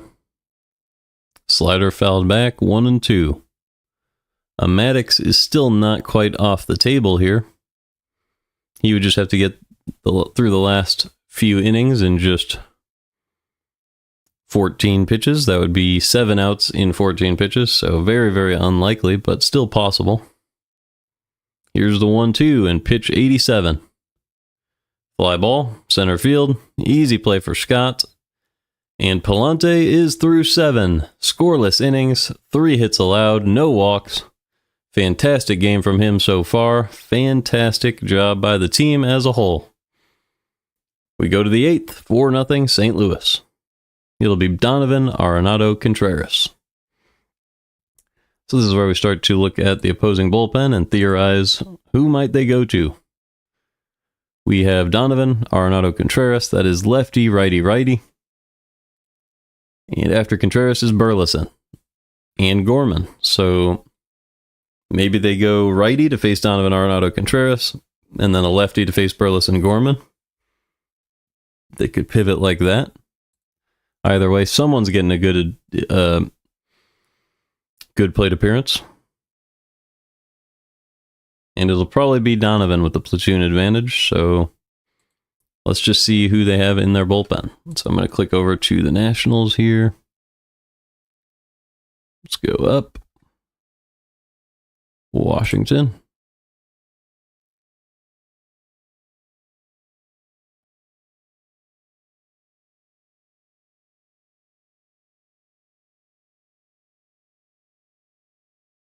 All right, so definitely not going to be Finnegan. They are losing. Maybe a guy like Rutledge or Henry.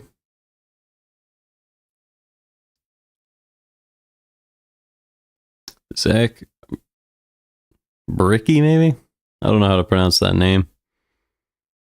He might be a decent option as well. Looks like he's the exact same age as Cole Henry. That's kind of cool. I would think they would go further down the list, either Lord or Bricky here, because later in the game, a 4-run deficit means more.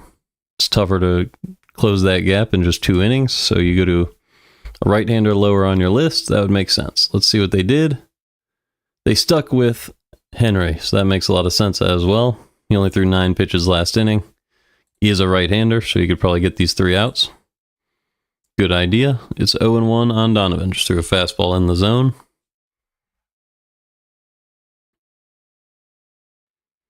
Here's the second pitch to Brendan Donovan. Up and away with the fastball, 1-1.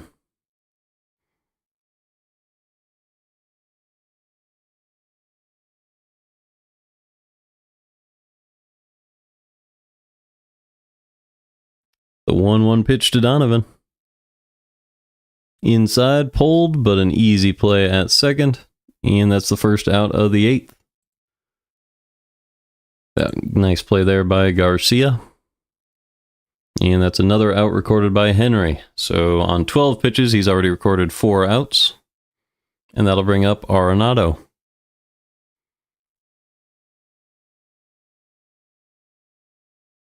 Arenado, the only hitter out of the first 6 to not have reached base. And Gorman reached on a fielder's choice. He's the only one other than Arenado in the lineup that has not reached base of their own accord. As Arenado faces a tough strike 1 call that was outside the zone. The 0-1, swing and a miss. 0-2, that was a great curveball outside, and Arenado's way behind in the count. He lined into a double play and has 2 strikeouts in the game so far. The 0-2 pitch, up and in, hit off his hand, and that'll be a hit by pitch. So, in his own way, Arenado does reach base there, but not the way you want to reach base. Hopefully he's okay.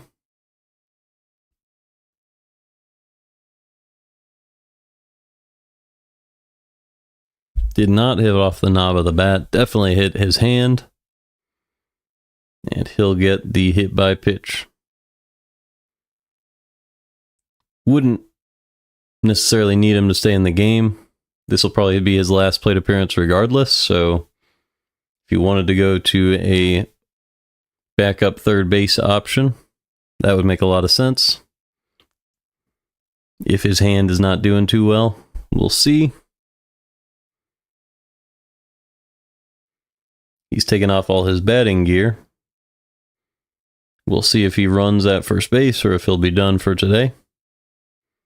You never want to see a guy like Arenado ever miss time. Seems like his hand will be okay. Just a little bit of pain there from getting hit by such a tough pitch. And Arenado showing some toughness, staying in the game, so he'll be on first base with 1 out. And that'll bring up Wilson Contreras. Contreras also reached on a hit by pitch today, hitting .248 on the year. Does have 5 home runs and has a chance to extend the lead here in the 8th. Cardinals scored 4 runs in the 2nd inning, and that's been all of the scoring for either team so far today.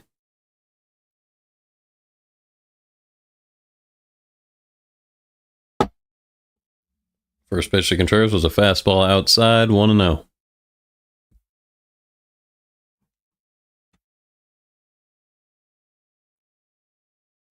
Cole Henry is ready. Here's the 1-0 pitch. Inside, 2-0.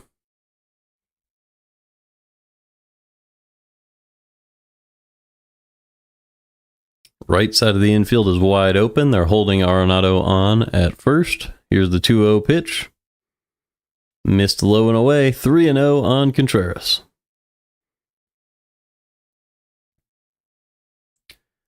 Burleson is waiting on deck.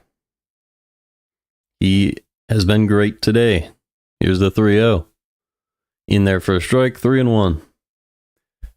Burleson is 2 for 2 with a walk in this one. He'll hit next, as long as Contreras does not ground into a double play. 3-1 pitch to Contreras. Low and away, and that's ball 4. So 2 on with 1 out, and that will bring up Burleson.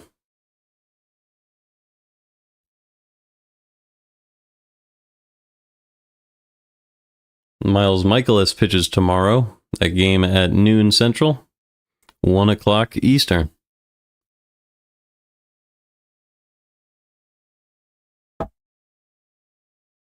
And that'll end the day for Cole Henry. So 2 on with 1 out.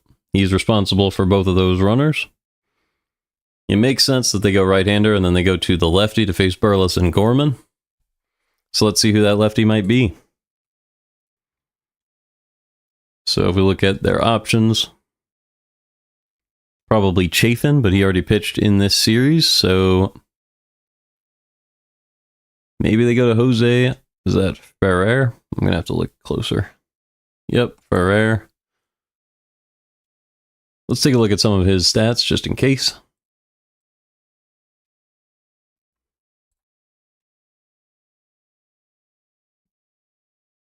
.79 whip with an 8.05 ERA. Definitely a guy you can go to here. He's 25 years old. Pitched in the majors at least 3 seasons. Yep, since 2023. 10th percentile in pitching value this year. Was good last season, but did not get qualified. Threw the ball 98 miles an hour. That was 97th percentile in fastball velo. 76th percentile in 2023.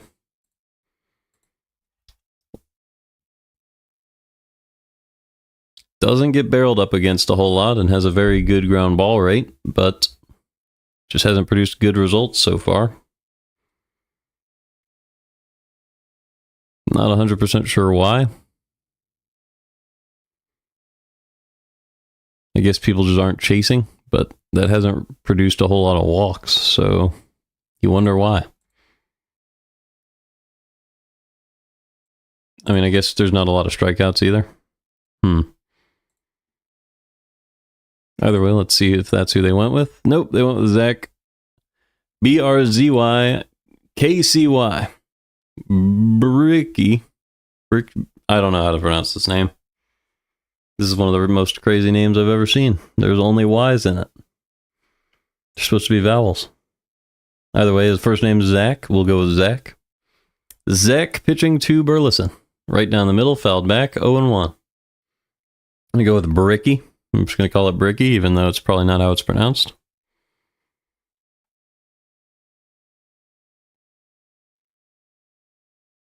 The 0-1 pitch from Zach Bricky to Alec Burleson. Top of the zone, high in the air. That play will be made in left field, and there are 2 outs now. So call looked a little bit uneasy there for some reason, but he did make the catch in left field. So there are runners on first and second for Gorman with 2 outs. Gorman is 0 for 3, the only Cardinal to not have reached base outside of a fielder's choice.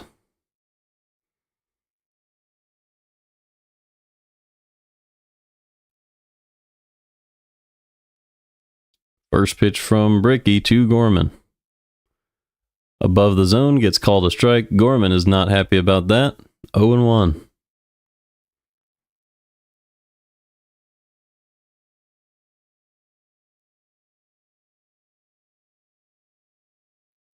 Here's the 0-1 pitch to Gorman. Right down the middle, but fouled back. 0-2, that's a pitch you'd expect him to hit. Fastball, low and away. Didn't have any movement.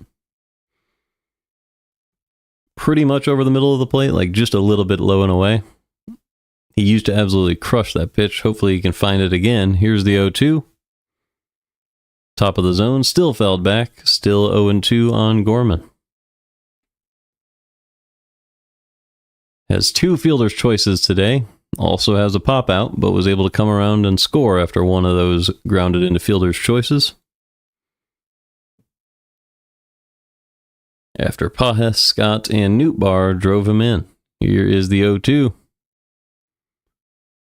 Fastball top of the zone, fly ball. Deep short. Catch is made by Abrams, and we'll go to the bottom of the 8th. Still 4-0 St. Louis. That's been the score since the top of the 2nd. So when I thought that getting the starter Williams out of the game early would make a big difference, instead, Cardinals have been blanked since that 2nd inning.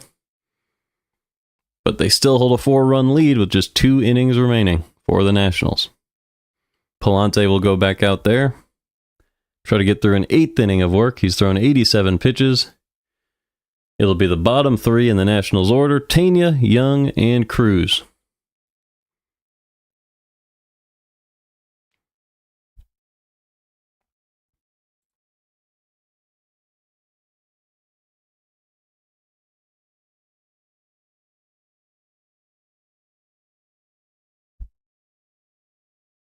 We can look at some of these games around the league. I think that's a good use of this commercial break. So just do a quick rundown of those. Tigers and the Rangers are tied at 0. Same thing with Cleveland and Philadelphia. Milwaukee is tied at 2 in Tampa Bay against the Rays. I don't know if they play in Tampa Bay, though. I think they might be playing at Steinbrenner Field in Florida. Yankees have 6. They're leading the A's 6-4. I think those games are in Sacramento right now. The Pirates trail the Braves 1-2 in Pittsburgh. And then there's this game. The Cardinals lead 4-0. It'll be Tania, Young, and Cruz.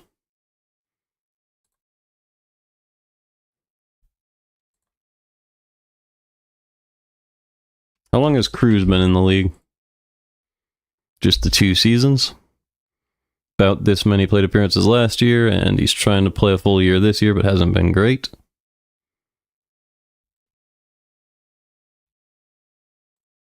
Here's Tania's numbers before he steps up to the plate.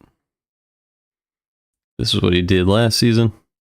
Below average, -6 batting run value, but good average exit velo, so maybe he can produce something. 652 OPS last season.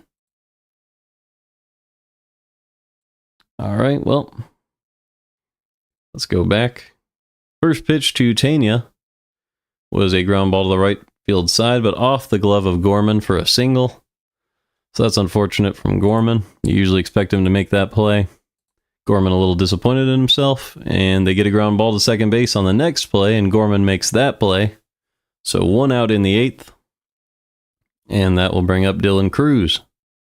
So Tania had a single, Young grounded out to second, and now Dylan Cruz steps up to the plate. First pitch to him is low, 1-0.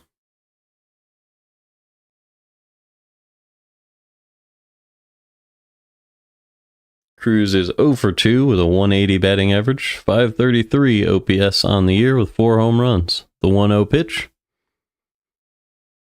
Inside, turned on by Cruz, deep to left field, and that ball is gone. A 2-run home run for Dylan Cruz, and it is 4-2 Cardinals in the 8th. And that will bring up C.J. Abrams. So the Nationals are back in it. They're within 2 runs. Now would be the time to get Helsley stretched and ready for the 9th.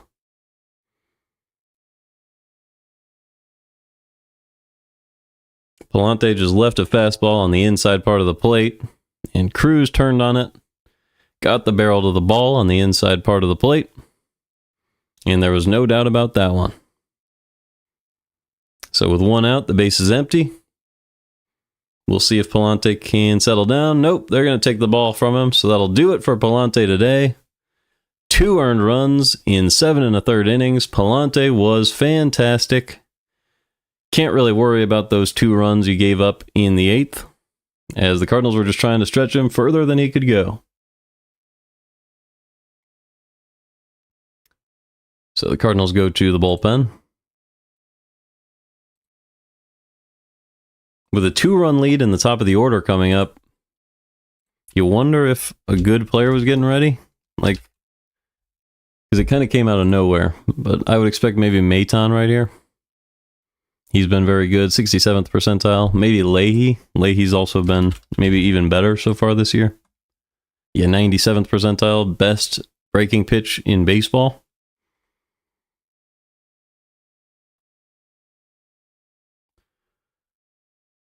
That's kind of insane. Leahy has a 0.63 whip, 1.21 ERA, with the best breaking pitch in baseball at age 27. So that's a bullpen piece that is very, very exciting.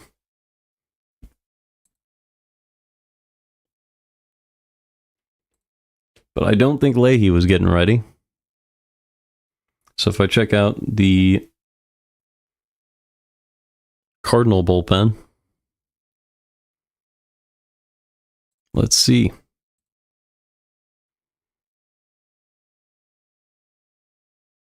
So they could be going to Roycroft, maybe Graceffo. They just need 2 outs here without giving up more runs.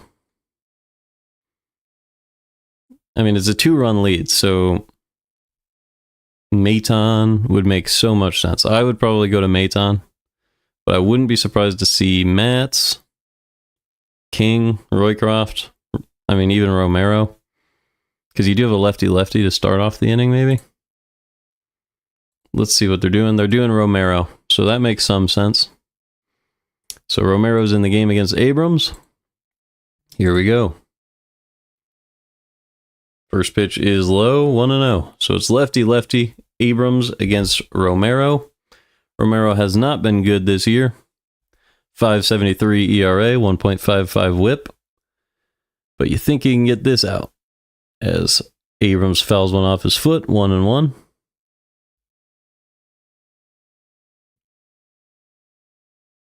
I think this is a good matchup for Romero. I like the decision to go Abrams versus Romero. Might be a little more concerned about call, but we'll get there when we get there. Here's the 1-1.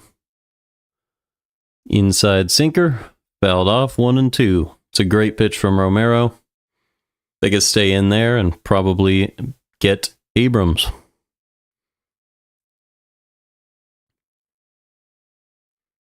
Line out and 2 flyouts today for Abrams, as he goes the other way and keeps it fair. That's going to be extra bases off the inner part of that left field wall. And it's a double for Abrams in the 8th. And the Nats are right back in it. So Romero will have to face Call and Wood with a runner on second and 1 out. Leading 4-2 in this one. So the Nats maybe showing some fortitude here.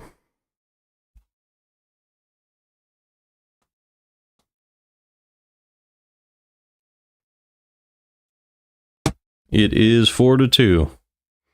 Alex Call stepping up to the plate. He's a high average player. First pitch from Romero is low with the changeup, 1-0. So this is getting a little scary for the Cardinals. James Wood is on deck. Pallante's game on the line here. Second pitch is a strike with the sinker. Inside corner, 1-1. Romero looking to get a couple of outs and keep the Cardinals 2-run lead. Pallante really frustrated, even though he's still in line for a win and pitched a great game today.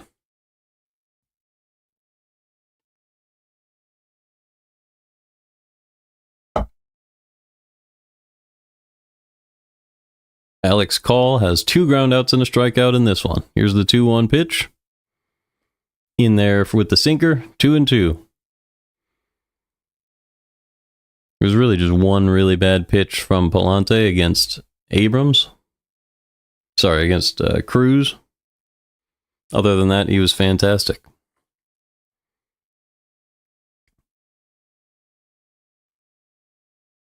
Two-two pitch from Romero. Missed low with the slider, and it's 3-2. You really don't want to put a guy like Call on first base. With Abrams already on second, that would be the tying run at first with a hard hitter in Wood on deck. Here's the 3-2 pitch from Romero. Check swing, bunted into fair territory, and Pajes makes the play. So there's 2 outs in the 8th. An accidental swinging bunt by Call produces the second out, and that'll bring up James Wood with 2 outs and a runner on second. Cardinals bullpen during their 6-game win streak has a 1.02 ERA, 0.91 whip in 17 2/3 innings. So that is incredible. See if they can keep it going. Here's the pitch to Wood. Up and in for a strike. Doesn't get the call. The ump's been missing those all day. 1-0.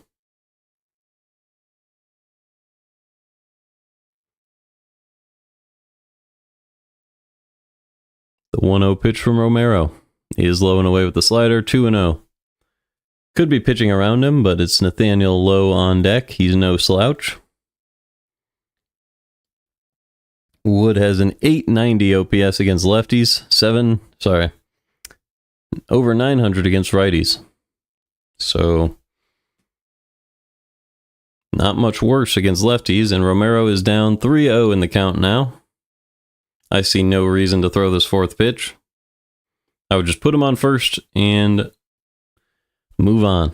But Romero throws a strike and it's 3-1. This is a guy who has 10 home runs on the year already. 921 OPS. He's built like Judge, but from the left-handed side. The 3-1 is a sinker at the bottom of the zone, 3-2. So Romero's fought back in the count. Let's see what they're going with here. Low on deck. 3-2. Missed down below the zone with the slider, and that is ball 4. So Wood stepped up to the plate, didn't swing the bat a single time, and drew a walk from Romero. And now there are 2 on with 2 outs for Nathaniel Lowe. It's going to be another lefty-lefty matchup. And this will probably be Romero's last hitter, one way or another. Let me do a quick check as the Cardinals do an infield meeting. Leahy is getting ready in the bullpen. They're doing an infield meeting. It's Pages, it's Romero, it's Wynn. We'll see now if that was just to get Leahy ready, or if they'll get the lefty-lefty matchup between Romero and Lowe. It would make sense to go ahead and let Romero face Lowe and then go to Leahy against Ruiz. But we'll see what happens here. Tying run on first base. It is James Wood. Here's the pitch. Inside, ground ball to the left-hand side. Arenado makes the throw to first, and that is the 3rd out of the 8th. So Pallante gets through 8 innings, allows the 2 earned runs, and Romero gets the last 2 outs of the 8th, despite some trouble. And we go to the 9th. It's 4-2 Cardinals. So we will probably see Helsley today, if not Leahy. Leahy was getting ready, but it looks like he'll probably go back down. But he does have the lowest whip on the Cardinals, so it wouldn't be a bad idea to pitch him in the closing role. We'll see what Marmol is thinking today. Probably going to be Helsley. You get him work when there's a save chance. He's been your closer. But the walk rate scares me a little bit, especially with a multiple run lead in the 9th. Either way, it was Zach. Okay, so it's going to be Jose Ferrer for the Nationals. The left-handed pitcher, he's going to be facing Pages, Scott, and Nootbaar, so that makes sense. Ferrer versus Pages, Scott, and Nootbaar. That's 2 lefties, and Pages is the righty.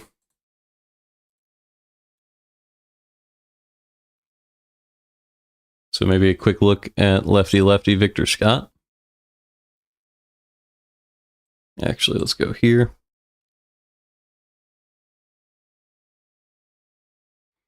Okay, forgot this was everybody ever. Victor Scott. All right. Splits. Just a career, sure. Platoon against lefties. He has a 531 OPS, which is well below his overall OPS. Just 72% of it.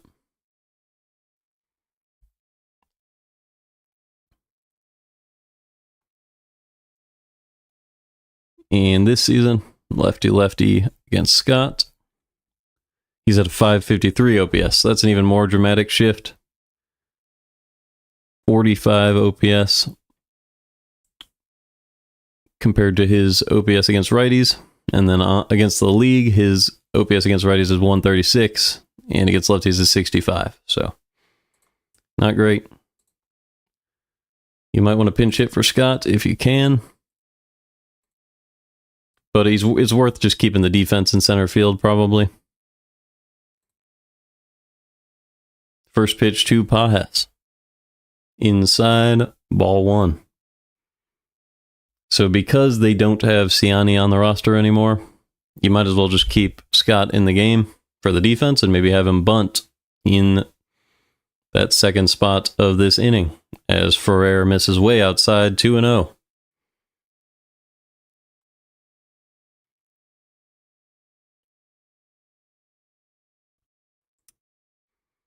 Great way to start this inning for the Cardinals would be for Pages to reach base. Here's the 2-0. Inside there for a strike, 2-1.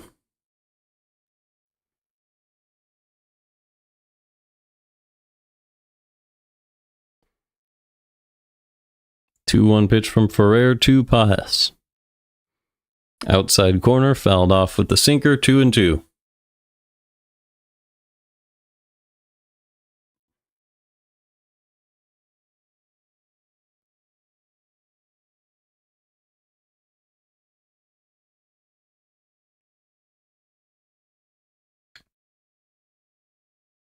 Two pitch from Ferrer.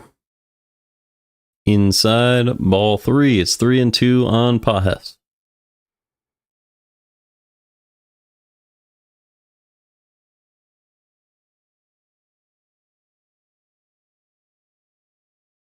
Sinker outside, fouled back, still 3-2. So Ferrer already thrown a lot of pitches. Good job by Pajes to work this count full. Let's see if he can reach base and give Scott an opportunity to bunt. 3-2 pitch. Ball 4, that was a sinker way outside, and the Cardinals have another runner on base. Cardinals have 4 runs on 7 hits, also a couple of hit by pitches.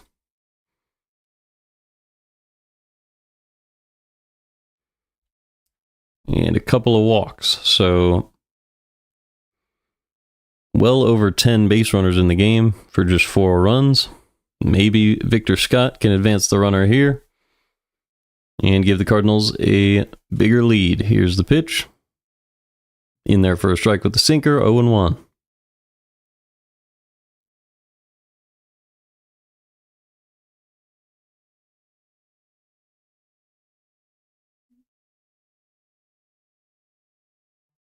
The 0-1 pitch is outside for a ball, 1-1.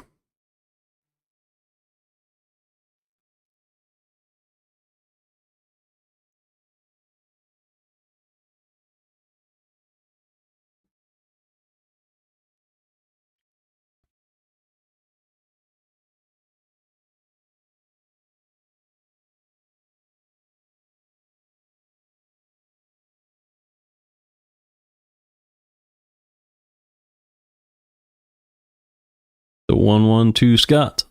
He does bunt. Ferrer makes the play, and that advances the runner. Almost missed the out there, but Scott was just too slow at first base. So runner on second with 1 out, and that'll bring up Nootbaar with a runner on second and 1 out. Very strange throw to first by the pitcher, but it got it done. Good play by Lowe to scoop that ball off the ground. And here comes Nootbaar with a runner on second and 1 out.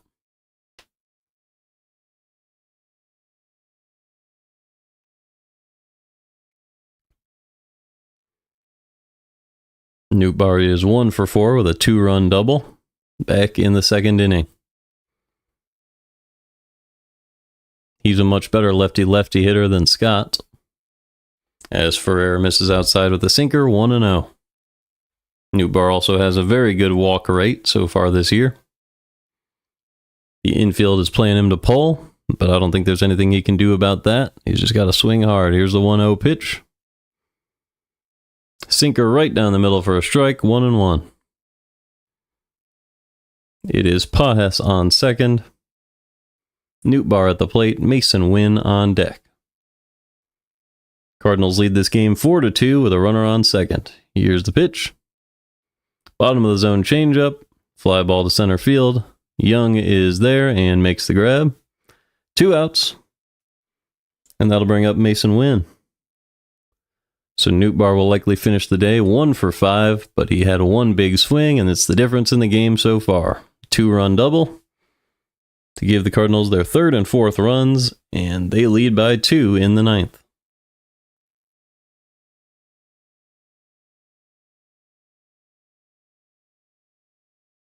Mason Wynn, 1 for 4 as well. Has a strikeout in the game, but also has a single. Here's the pitch.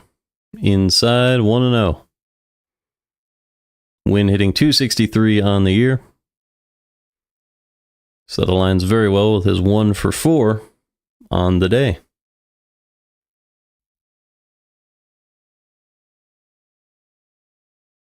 Here's the 1-0 from Ferrer. Sinker at the top of the zone, in there for a strike, 1-1.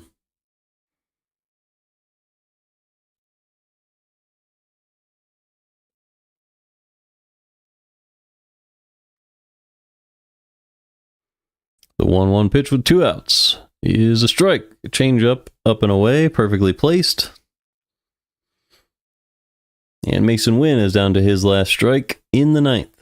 Cardinals up by 2, trying to extend their lead.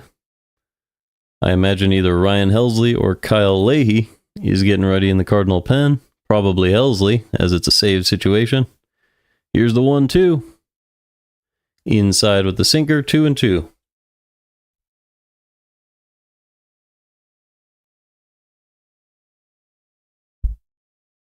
So Ferrer already at 17 pitches. We'll see if he can get through the inning here. 2-2 pitch to Win. Low and in, ground ball to third. Play is made by Tania. And we'll go to the bottom of the 9th. The Cardinals lead 4-2, and here comes Helsley. It'll be Ruiz, Garcia, and Tania. So this is it. The Cardinals scored 4 runs in the 2nd inning, and that was all. So they're hoping that that's enough to stand on. We take a look. Leahy, here's an argument that I think people should listen to. Leahy's whip was 1.03 last year.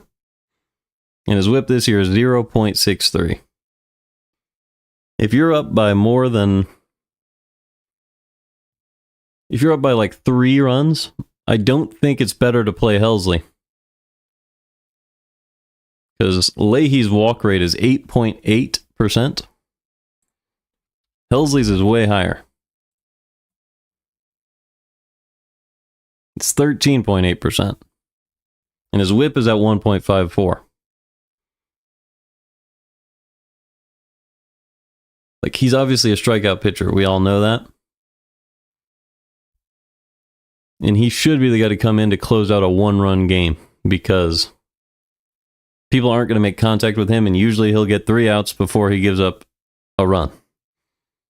But if your whip is like double another reliever's, whip is the name of the game when it comes to the 9th inning, because any base runner is essentially the same value as a home run. The only thing that would change that is a double play, because it just takes the 1 home run in the 9th inning.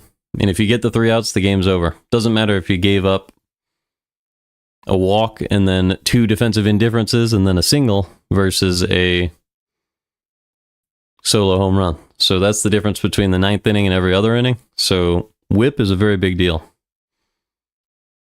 But that being said, 2-run game, it can go either way.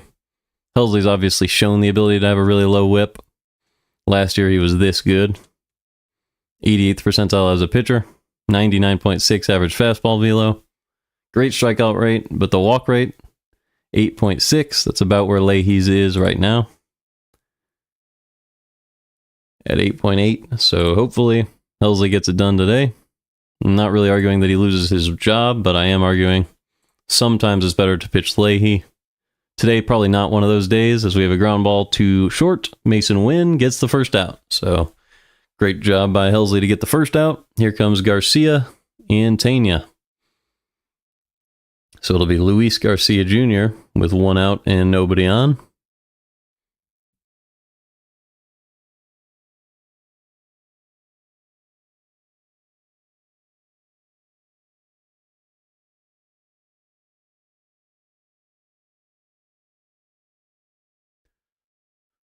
First pitch is a little low at 100 miles an hour, 1-0.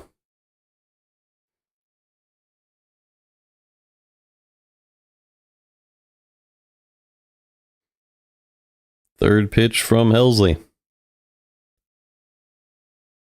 Fouled back, 1-1. Still throwing 100. Helsley, obviously a great closer. You like him in those 2-run and 1-run situations.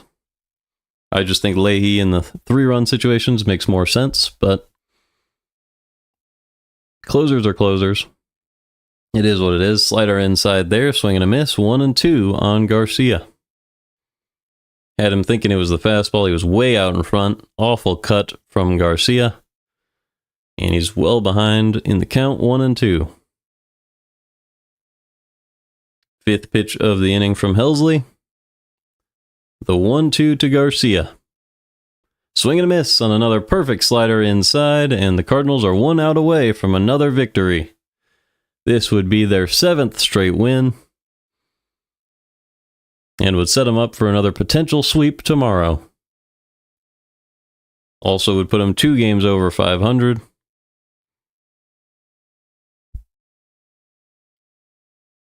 So this series will finish above 500 if they get this win no matter what. Here's the pitch to Tania. Outside with the fastball, 1-0. Tania is 1 for 3 with a run scored in the game. Also has a strikeout. The 1-0 pitch from Helsley. Outside, fly ball. But that'll get down in foul territory, 1-1. Donovan will hand that ball to a fan.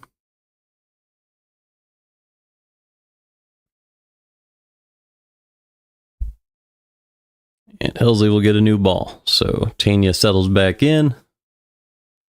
Helsley looks in. He is ready. Here's the 1-1 pitch to Tania. Inside with the slider, 2-1. So here's where you really just don't want to walk anybody. A walk is as good as a home run. With 2 outs in the bottom of the 9th inning, absolutely no reason to want to put a player on base. Let's put it in the zone here. As a fan threw a ball into the field of play, so we had to call timeout. Scott delivered that ball back to the crowd, and hopefully that's the last time that happens. Still 2-1 on Tania. 2 outs, nobody on in the 9th. Cardinals lead by 2. Here's the 2-1 pitch from Helsley to Tania. Top of the zone, fouled back, 2-2. So the Cardinals are 1 strike away from another victory. And Helsley would get another save. Nobody on the Nationals has more than 1 hit in the game so far. Here's the 2-2 from Helsley. Inside, squared up to the opposite field for a base hit, so the tying run will come to the plate in the form of Jacob Young. So Tania keeps the game alive with an opposite field single. He has his 2nd hit of the game, and Young comes up as the tying run. Good pitch from Helsley, can't complain, just a better job hitting it by Tania. He waited for it to travel, pushed it the opposite way, and Arenado was unable to make the play.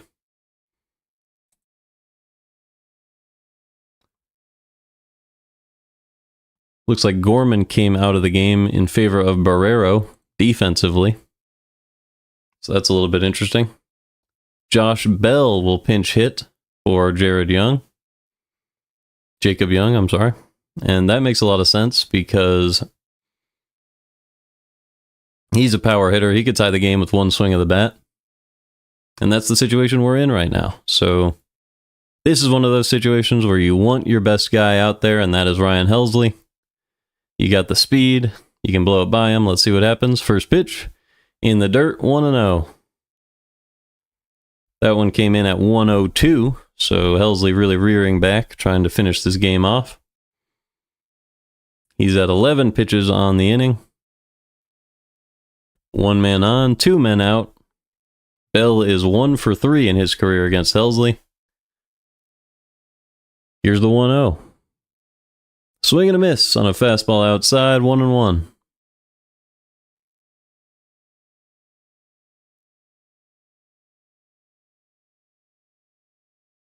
Helsley trying to finish this game off. 2 outs here in the 9th. 1-1 pitch to Josh Bell. Floats a curveball in there at 76 for a strike, and it's 1-2. So that was a surprise pitch from Helsley. Doesn't pull out the curveball much, but when he does, it'll often catch the hitter off guard and set up that final pitch. Here's the 1-2 to Josh Bell. Slider inside, didn't get the chase, 2-2. Great pitch there from Helsley. You wonder if Bell was just guessing, because it really was a fantastic pitch. There's a timeout. Helsley wants a new ball.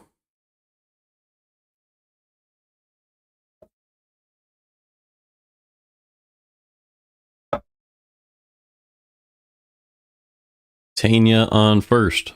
2-2 count on Josh Bell. Game on the line in the ninth. The 2-2 pitch from Ryan Helsley to Josh Bell is low and gets away from Pajes. Tanya advances to second. That doesn't really matter.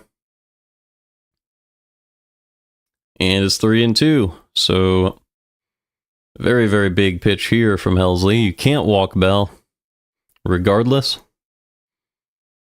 You would much rather pitch to him. Dylan Cruz, who already homered today, is on deck. The 3-2 pitch with the game on the line. Slider in the dirt. He did not go, and that's ball 4. So a tough walk from Helsley. He's already at 16 pitches, and that'll bring up Dylan Cruz. So Dylan Cruz is the winning run. He's already homered today. Tying run stands on first base with 2 outs in the bottom of the ninth. Couple of inches from swinging, but Bell did not go. And the Cardinals will have an infield meeting. It is a right-handed hitter, Dylan Cruz, with C.J. Abrams on deck. Dusty Blake out there to talk to Helsley. I think one way or another, Helsley's going to finish this game off.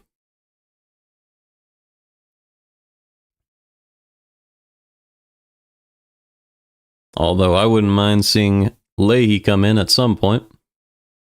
I would rather him have come in to start the inning.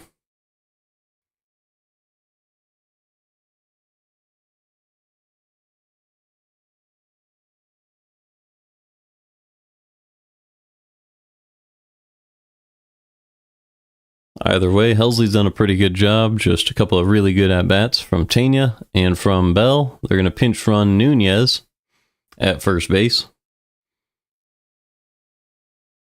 And now it's not defensive indifference if they try to steal bases either, because the tying run is on first. Here's the pitch to Cruz from Helsley. Slider caught the lower middle part of the plate. 0-1.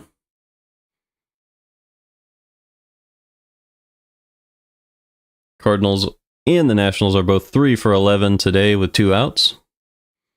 The 0-1 pitch to Dylan Cruz. Just low with the fastball. It was a strike, but Cruz check swinged and distracted the umpire. And it's 1-1.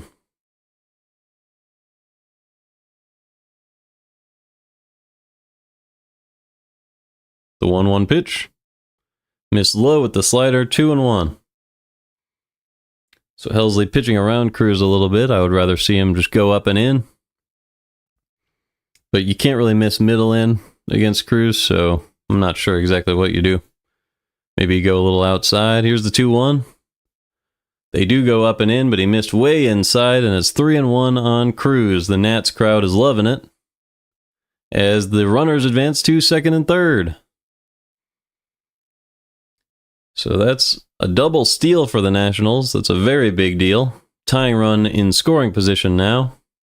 Winning run at the plate. The 3-1 from Helsley. Way upstairs, it gets away from Pajes. The runners do not advance, but the bases are now loaded.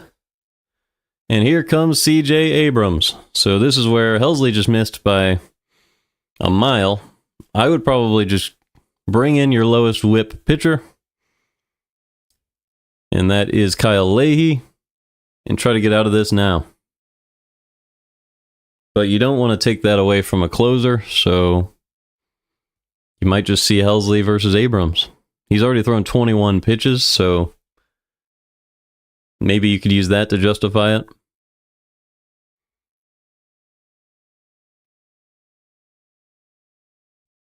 Either way, this is very, very intense now. Tying run on second. First pitch to Abrams. Right down the middle. Smoke to right field, but Nootbaar is there. And the Cardinals will win it 4-2. So the crowd was going wild when that ball was hit. I thought maybe he crushed it. But he got under that one a little bit. Nootbaar came in, made the catch, and Helsley gets a very intense save in the ninth. And the Cardinals win 4-2. That's their 7th straight win. They're 2 games over 500. But Helsley's whip is still very, very high. Might want to think about Leahy in some of these situations, especially with a multiple run lead. We'll have to see. Either way, Cardinals win 4-2. Very exciting game. And I will see you guys very soon.